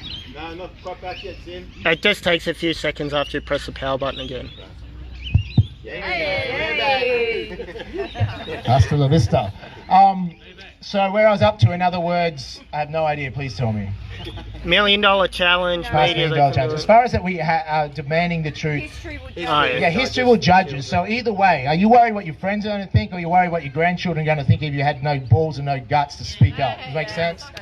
You don't escape it one way or the other. Dan Andrews in Victoria, history will judge him harshly. Our Queensland Premier is going to be judged harshly. If they think they can politicise a virus to get re-elected, they think they can politicise a virus to push through laws that remove our civil liberties that our forefathers died in the trenches overseas to defend, then they have something coming. Because first step to creating change is awareness, and that's why we must get over the 50% of aware, and he's doing a great job at that. Does it make sense? Awareness is going through the roof, so that's exciting. But awareness must happen at a rapid rate because we're up against a very powerful enemy that wants to see us silenced. Does that make sense? So awareness is the first step to change, and often that's the only step that's required. Often that's the only step required, because enough people become aware, we're going to push back and it will not be allowed. If not, we have to get leverage, and we have to cite some fear into these leaders that think they can incite fear into us. And they're the ones that are truly gutless. If they will not defend the Australian people, just like that poor girl that was attacked and grabbed and choked by the throat, thrown up against the wall in Melbourne last week. I don't know about you, but that enraged me. That no politician, our Prime Minister, didn't stand up in this country and defend a young girl that was assaulted and attacked by a police officer. If that man wasn't in uniform, then what would have happened to him? The fact he's not reprimanded and put in jail, she's facing assaulting a police officer charges. Yet she was assaulted, a 48-year-old mother thrown to the ground in Melbourne by 3 police officers. Power corrupts, we know that. So increasing the power of the police force, etc., is only a recipe for disaster. So we must push back. Awareness is what we have to do. So what can you do? Share, educate, stand strong, speak your truth. That is enough collectively to fight back, and then we will look at ways to get leverage, okay? We have every right to defend yourself, to defend your family. We don't know how bad this is going to get. We don't exactly know the full extent, but many of you out there, as it's called, truth seekers, are learning as fast as you can, and we'll keep you updated as much as we can. But we basically need to build a rebel army, so to speak. And the most powerful way to win a war is through words. And hopefully that's the way that we can win this war. But at the end of the day, I would dare say there's not a single one of us here that wants a totalitarian future that's going to accept that. Is it true? A future that the Chinese people in Hong Kong have to tolerate now, where every part of their lives is tracked, monitored, and they'll vaccine chippers to track every aspect of our life. I don't know about you, I didn't vote for that. No. And I have a suspicion they didn't ask us to vote for that because they know we'd say no. And that's why they have to scare the bejesus out the poor average person that's busy trying to materially survive and pay their mortgage. They don't have time to go and check the Channel 7 news is not lying to them. They trust them. And for too long we trust the mainstream media in this country, and too long we trusted our state governments and our politicians. Well, unfortunately, the trust has gone too far. We no longer trust them. And when society no longer trusts their institutions, no longer trust their media, society will crumble. But out of that, we can build a new and better society. We will set the new world agenda, not them. Does that make sense? And remember this, no matter how dark days become, we outnumber them. United we stand, divided we fall. We outnumber them massively, so we stay together. We can scare the bejesus out of them. Make sense? If they want to live in a communist world, they can leave and go and live in China. Plenty of Chinese will swap places. Does that make sense? But we do not believe in that. We believe in freedom, freedom of speech, freedom of rights, and we must defend that. And if all you have to do to defend that is speak the truth and speak out there on social media, that's a small price to pay to what some other people had to pay in the past. Does it make sense? And we all pay that price, we won't have to pay a deadly price. Make sense? United we stand, divided we fall. Well said, Jamie. Jamie, before you go, come back for 1 second, mate. Please, mate. Guys, please make some noise for Jamie McIntyre. Incredible speaker. You can probably tell why our video got pulled down. He absolutely decimated the entire pharmaceutical industry and the politicians when we went live on Facebook the other day. But what I did want to ask is, has anyone got any questions for Jamie, or anything you'd like him to elucidate on or elaborate on while we've got him here? Anyone? Sure, go ahead. Hi, I'm Arjay Martin. I did try and send you via SMS some questions, or to see if you could come up with some great questions. I have a court case against the state of Queensland, against the Chief Health Officer, which is Dr. Jeanette Young, and also a police officer. And, you know, it would be helpful if people could send me some pertinent questions in terms of asking for discovery or interrogatories, where you get to ask, you know, say, hey, what modelling are you using? What basis do you have for PCR testing, you know, actually testing COVID SARS-2, that kind of thing? Yeah, they're very good questions. So the first question you'd be asking is, guess who is giving you the guidelines to follow? So a lot of people go, it must be conspiracy. There's no way all doctors would be in on this, etc. It's not the way the world works.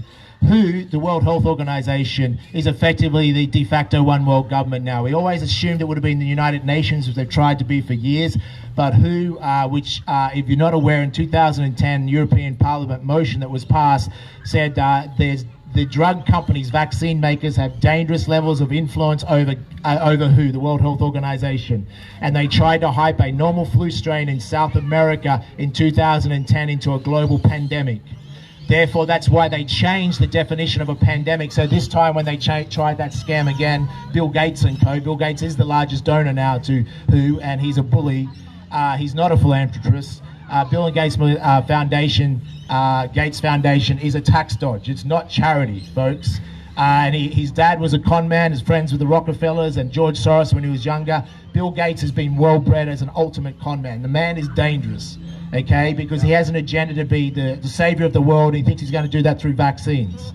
And we've seen, you know, the damage that he's already caused. 72% of polio cases in the world today are from Bill Gates's polio vaccines. So I'd be asking who, guess who you're getting your guidelines from? Because who dictates to our Australian medical associations and associations around the country, then they dictate to our doctors. Therefore, you see a lot of politicians, and even Sky News is one news channel worth watching. Alan Jones is standing up for the truth, Andrew Bolt. These people, but even Andrew Bolt doesn't understand. He's asking a question. Well, I don't understand why doctors can't just prescribe hydroxychloroquine, but they're not allowed to because WHO sets the agenda. So I don't know about you. I grew up on a farm, northern New South Wales, and my granddad used to always say to me as a grandson, say, Jamie, when we were around the hen house near that farmhouse, never let the fox guard the hen house. Does it make sense? Yep. If you let the fox guard the hen house, you know what's going to happen when you turn your back. So we now have the foxes guarding the World Health Organization, which is now the one world government that has the power to control all countries. Right now, the Health Authority Acts override every law we have in this country. A police can actually invade, without a warrant, go into each and every one of our homes. Without a warrant. They can now go and take your kids from school. The teachers have to ring the police if they have a cough or something, not the parents. They can take your child without informing your parents. So these are one world government laws pushed through under the guise of a virus. Does it make sense? And these are dangerous communistic laws that are not necessary. Now they'll keep on trying to lie to us. Some politicians are just ignorant. Some are paid off, and others are just gutless. Okay, very few will speak out, and the few politicians do speak out, the left-wing media tries to make them out look like idiots. Okay, so be aware of that. Jamie, we've got a lot of people tuning in. So we've got a lot of people tuning in from Victoria right now, and today is all about Victoria in particular. That's what inspired this. We've got people in our own country, our own fellow countrymen and women who are in a gulag right now. They cannot breathe, their faces are covered, they're being intimidated, they're being bullied. The state down there is like something we've never imagined coming to Australia. So what I did want to ask you is, what would you say to the people down there in Victoria? I know mass awareness is the key. You mentioned when we had our interview the other day, you talked about becoming a citizen journalist and how to incite this awakening and empower the people around you, because I think that's the key down there. Yeah, absolutely. Awareness of everything. So what I say by citizen journalism is go to AustralianNationalReview.com. It's a not-for-profit independent news site. I founded in 2013. I also founded a political party to try and create political change in this country in 2013. Ironically, I've been attacked by left-wing media and government agencies every year since then, and you know, try to destroy my companies, etc. So I've been fighting this battle now for 7 years. I discovered the corruption firsthand. So that's when I realized it was no longer a conspiracy theory. You speak out, they'll go after you. So what I'd say, I mean, I used to live in Melbourne up until a few years ago. Most of my friends are in Melbourne. It's a very difficult time because right now people just assume it's going to go on for just a few more weeks. Unfortunately, what is most likely, they are trying to have these lockdowns for a year or two or possibly longer. Basically, will be held to extortion to take a rush-through vaccine. They'll be rushed to market Until we take that, we won't be able to resume our normal life. It's like a mafia takeover, pretty much, a mafia extortion trick. And that's why they don't want hydroxychloroquine and zinc and other alternatives, because legally, if there's other alternatives, they can't rush through an emergency vaccine without proper testing. And Gates and them invested so much in this vaccine, it's too big to fail. So those, I'd say out there to the biotech industry, that if you think you're going to bring a vaccine and get it to market, you're wasting your time. It's a cartel controlled by the top big 4 drug companies. They're not going to let any little vaccine made around the world get to the top. They will dictate which ones get sold, and we're talking, they're making hundreds of billions of dollars. So what do I say to people in Victoria? We have to remain calm, but we have to citizen journalism. Share your stories. The more stories of what's going on, of police brutality, etc., that's exposed, the more that gets out there, the more enraged Australians will get, the more likely they are to take a stand. And right now we have to take a stand. Eventually, at some point, there's going to be mass protests, but we have to be strategic about this. So we need to start to form these alliances, work together, and then be careful about how we go about doing things to make sure that we're not seen to be doing anything that's illegal that can only make it worse. Make sense? So we have to be smart, strategic, but we actually have to do something. So I know a lot of them are already struggling, and my belief is most Victorians are not going to tolerate this for more than another 3 or 4 weeks max. So that will also help create this uprising that we need to go, enough is enough. When humans hit a threshold, we'll tolerate. When we hit that threshold, we know in our own lives, is that true? That's it. You cut off and you just make a decision and we'll move forward. That's collectively what we have to get. But we have to be strategic about that, because we want to win this war through the power of words and the power of being united. We don't want the last resort, which ends up being in civil war. What about the Russian vaccine? Can I ask a question? Yes. We're talking about trying to wake people up and so forth, and I was just seeing and obviously asking the crowd here, and you obviously think it a good idea because you just, what you were talking about, is that we make these gatherings a bit more of a regular thing, and then sometimes we can bring in the odd person and slowly build it up. Do you think that's a good idea? Give me a hand. If I was the state health minister, I'd probably have to say no.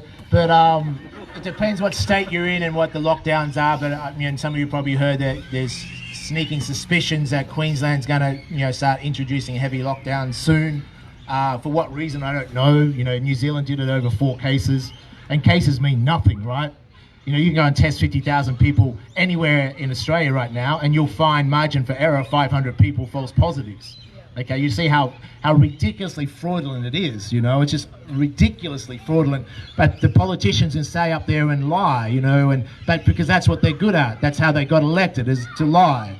It depends, obviously, what state we're in, obviously, but the power of social media, even though it's being censored to a degree, it is one way that we've been able to unite people around the world. So use whatever tools we can. Obviously, in places we can do mass gatherings, then great. But in a lot of places that's not allowed. But like we've seen in Germany, where they have come out, and the mainstream media is trying to hide that. Once we get that threshold where ultimately enough people are willing to do that, then we have the power. But we have to be able to do it in large groups to defend ourselves. Okay. So we don't know all the specific answers now, but this is going to be for all of us to come up with those answers. But we must be smart and strategic. And I know there's a lot of business people. Many of my friends are quite wealthy people in Melbourne. And I know we're discussing and seeing what sort of campaign we can run to get rid of dictator Dan Andrews, etc. So there's a lot of people who use the more powerful people in our society. He dropped the bomb! He dropped the bomb! That's what happened! I mentioned the D word. The Algos are listening. Yeah, so basically, yes, to see what we can do at every different level, not just protesting to be able to remove Dan Andrews. So can we suggest about having another meeting in 2 weeks, gathering in 2 weeks' time or something? Yeah, sure, I think Dan will... Because all I'm saying is that Dave, sorry. Dictator Dave can all I'm saying is... Yeah, I agree. Yeah, no, I think regular catch-ups, yeah. Yeah, I agree. It does help in that, and wherever we can do that. But knowing that as it goes in here, we're unlikely in coming months to be able to do that. some more quick questions. And Yeah, before we wrap up, any more quick questions down the front here? Come on up, come on up. Come on up. It's a state of confusion. Just say your name, where you're from. I'm Nellie from Brisbane. Hey Nellie. Hey Nellie. I just don't understand the mainstream media. There's mothers, fathers, grandparents. How are they still able to deliver the lies that aren't they worried about their children? Aren't they worried about their grandchildren? I know it's not, it might seem important, but I used to listen to breakfast radio. Fuck them, I can't. And they've got children at home. And their children are going to have children. How are they all doing it? It's a good question. So there's not that there's not good people in media. I mean, many journalists have quit mainstream media. Ben Swan is a good example, a very good independent media. Follow Ben Swan, and there's others out there. But remember, very few people have the balls and the courage to lose the security of a job to speak their truth. Most people just, if they're paid, like you can buy people cheaply. Okay, most people can be bought for less than $100,000 a year, so that's why they're bought. But remember, once again, it's like who? The control comes from top down. So journalists, just remember at school, you quickly learn to conform. If you wanted to get good grades, because one day you want to get a good job, and that's the pathway to success that we're programmed to believe in, is that you learn to submit the essay the teacher wanted, not what you might have wanted to write.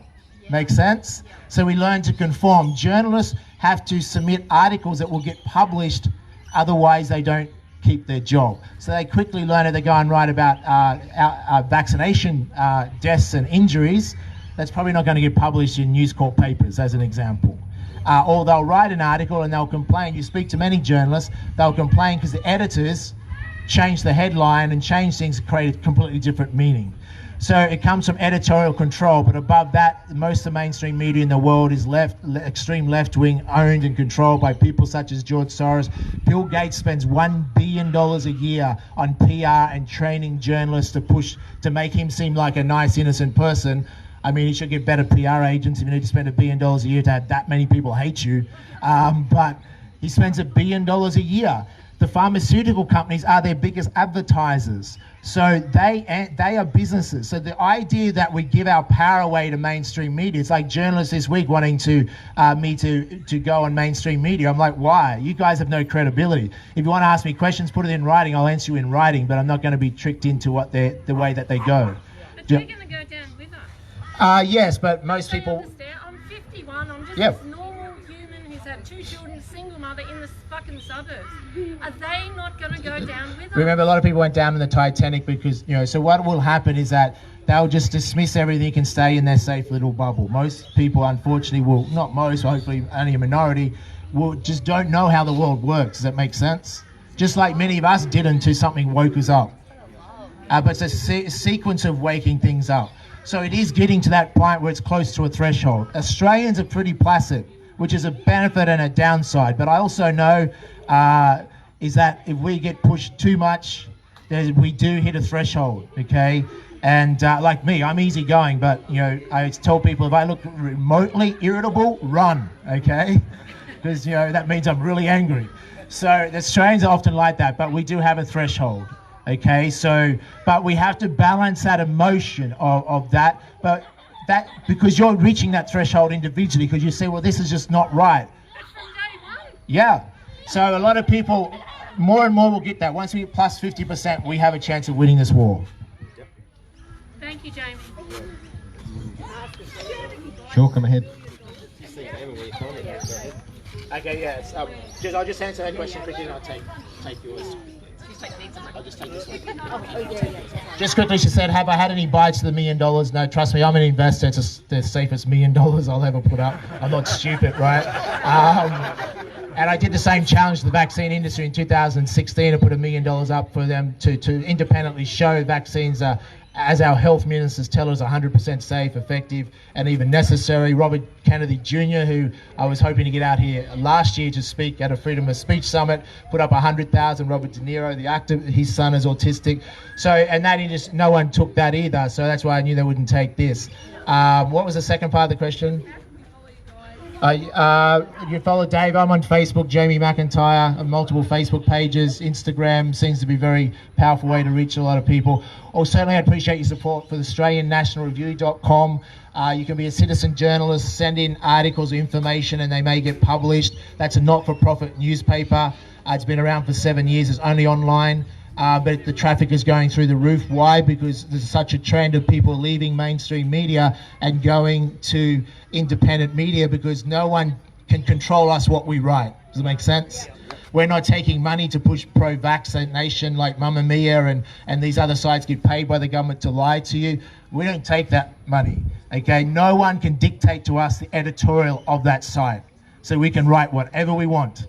And that's what you'd expect from independent media. So that's a powerful platform for you guys to get your message out, to just send in to them. You can create your own articles or videos or on Facebook, and they take a lot of that information and they will rerun that and it reaches a bigger audience. What's it called again? It's called AustralianNationalReview.com. If you go onto it, it's a live website. They add a dozen articles or more per day, Australian and global topics, but predominantly all the stuff that we're talking about is on there. Awesome. Come on in. Hi, I'm Kathleen. Kathleen, I'm under a different name on Facebook. I work for the federal government. I've got a 4-year degree in social work. I've worked for the government for over 10 years now. So my job... Oh, sorry.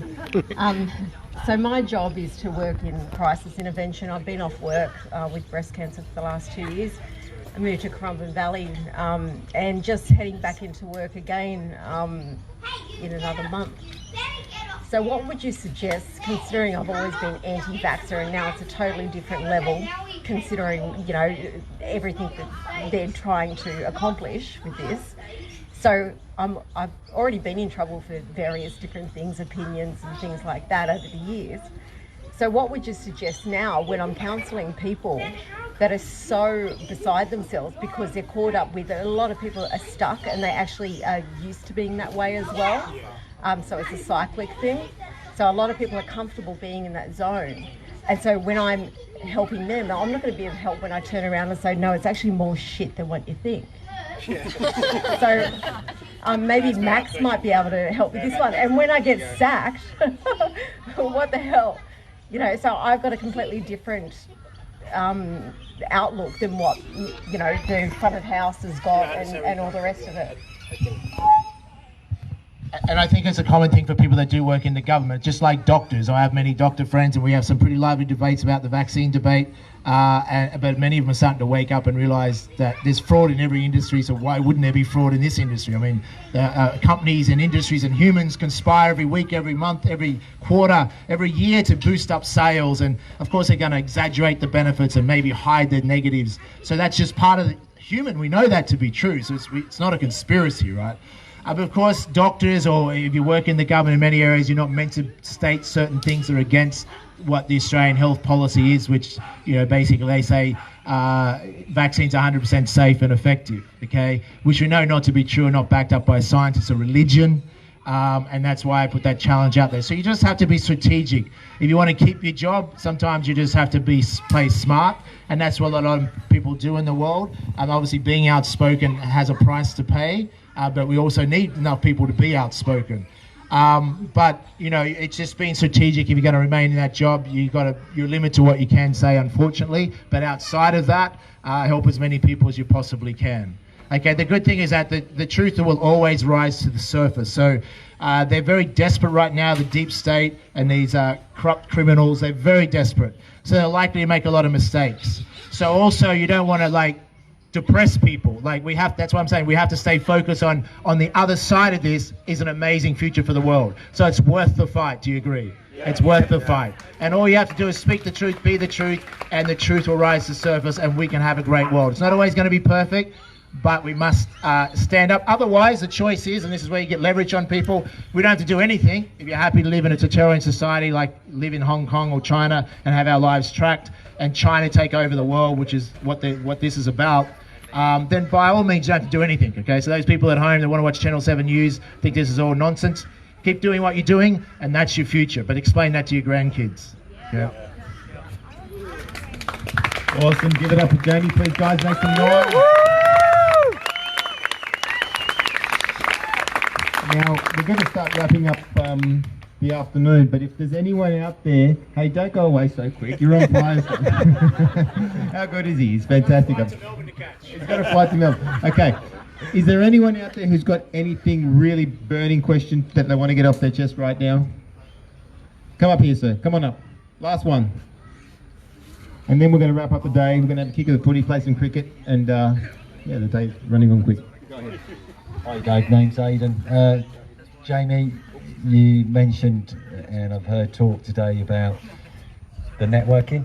I think we really need to instigate, as one of the other gentlemen said, a face-to-face bush telegraph system where we can actually get true word from one end of the country, top to bottom, east to west, where we can all contact face-to-face with somebody within 10 kilometres from us. That's the only way we can communicate, is face-to-face. We can't rely on email, we can't rely on telephones, we can't organise anything without these people knowing every step and every thought that we make. We have to take this underground. It's the only way we can do it. How do we implicate that? How do we implement that is the question. Yeah, it's a good question. It's something that we have to prepare for. Like there's always that saying, I'm sure you agree, we hope for the best but prepare for the worst. So in case things do go dark, like what I'm aware of is that if China wanted to turn our electricity off, pretty much they have enough power to do that almost now. So, but in a sense, if we get lied to too much and how bad it gets and things do go dark, going dark meaning that the internet's down, we can't communicate that way, or social media completely censors everything and we lose that ability to communicate, well then yes, it's going to come down to the community, but there's power in being able to share and communicate with each other, because obviously then if it does go dark it makes it much more difficult. So but some of you would be able to share on all the Facebook forums, etc. I think BitChute instead of YouTube and some of these other platforms that are emerging, which is also part of what society needs. There's too much power in the hands of Google and Facebook and Amazon, etc. That's part of the mistake that we've made, and we also have to accept responsibility. We were warned years ago that the vaccine makers and the drug companies were getting too much power, but what was done about it? So most people leave the problems to too late. They become a bigger problem. It's best to nip problems in the butt early. It's still reasonably early in the fight against this. We don't know how bad it's going to get, but we have to prepare worst case scenario and hope for the best, because the enemy is certainly well ahead in the planning and what they have planned for. Okay, so yes, I agree, we have to do that. How we do that, it's going to be up to you guys to collectively figure that out. Buy a horse. We maybe need Simpson back on the donkey. Yes. All right. You done? Okay, please give it up one last time, Debbie McIntyre. Make some noise, make some noise. Absolutely incredible. Rocks all, mate. Thank you so much. Thank you so much. Okay, guys, we're going to wrap up the day. Before we do so, if everyone is interested in making a small donation, if you feel so inclined, we're going to do this again. Would you agree our community needs this more often? Yes. Come together, meet each other. We'll have a little bag here. If you want to throw $5 in, it helps with some promotions. Yes, go ahead. I'm not sure whether anyone's aware, but there's another gathering in Brisbane where they're hoping to get thousands. Gathering in Brisbane when? Sunday. Next Sunday, gathering in Brisbane. There we go. They're not releasing the location Okay. until the morning, so next Sunday morning. So next Sunday morning, the details won't be released until the event, until the day of the event. Where will you find that out? So where will they release the details? Well, I'm following the event page. What's the event page? Can I look it up and let you know? Yeah, come back to us. Okay, guys, so we are, if you are, because it's good to bring the community together.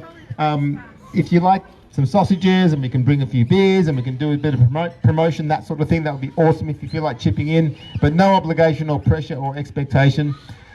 I guess the thing about today is, wrapping up, please help us clean up. If you decide to leave, we've got a nice big bin right over there. We want to leave these beautiful memorial gardens immaculate as we found them. There was not a speck of rubbish here when we got here. Oh, here we go.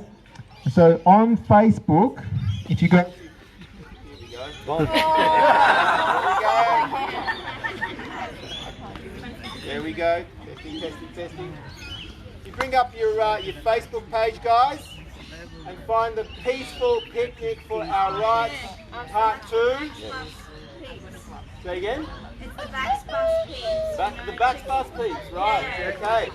Peaceful Picnic for Our Rights, Part 2, the People's Revolution. Next Sunday, put it in your diary. Hello, hello. Yeah. Where's Tim, where's Tim? So, just wrapping up, guys. Please clean up everything. Is anyone streaming live to Victoria right now? Let's make some noise for Victoria! Hello, hello, hello. Make some noise, bring it on. Come on, guys, bring it on. Make your voices be heard. Come on. You are not forgotten. We may be small, but our power is strong. And I want to finish the day on this, guys. I want to finish the, I guess, the official part of today. Is there's only one reason they are censoring people like myself, censoring people like Jamie, or censoring anyone who's been into Facebook jail. And the only reason is because they still are afraid of us. That's why they lie to us, because we still have the power. The battle is not lost. If I thought this was unstoppable, I wouldn't be here. Does everyone get it? Yep. They are still afraid of our collective awakening. That's why they try and deceive the masses. And right now, I'll tell you the flip side of all the darkness that's going on right now is every single person is going to be challenged to be the best version of themselves right now. You can no longer wait to be who you really are. You don't have months, you don't have years, you don't have decades to step up into your full power and your authentic self, your true self. You don't have time. You've got to stand up now. You've got to speak up now. Can they censor all of us? They can't censor all of us. If Mark Zuckerberg, little Hitler there, censors all of us, he goes broke, right? So you, all of us individually turn the tide, coming together. Max nailed it. Do no harm, but speak your truth. Stand in your warrior sovereignty. Stand in who you are, the power of your soul, aligned with your creator, and be who you really are. God bless Australia. God bless Victoria. Stand strong, New Zealand. We're with you all. It is not over. We have the power. We are the people. It's game on, guys. Thank you all for coming. Thank you for your love and support. Stick around. We're going to play some cricket. Kick the footy. Have a VB. Game on. Love you guys. Thank you all. Thank you guys.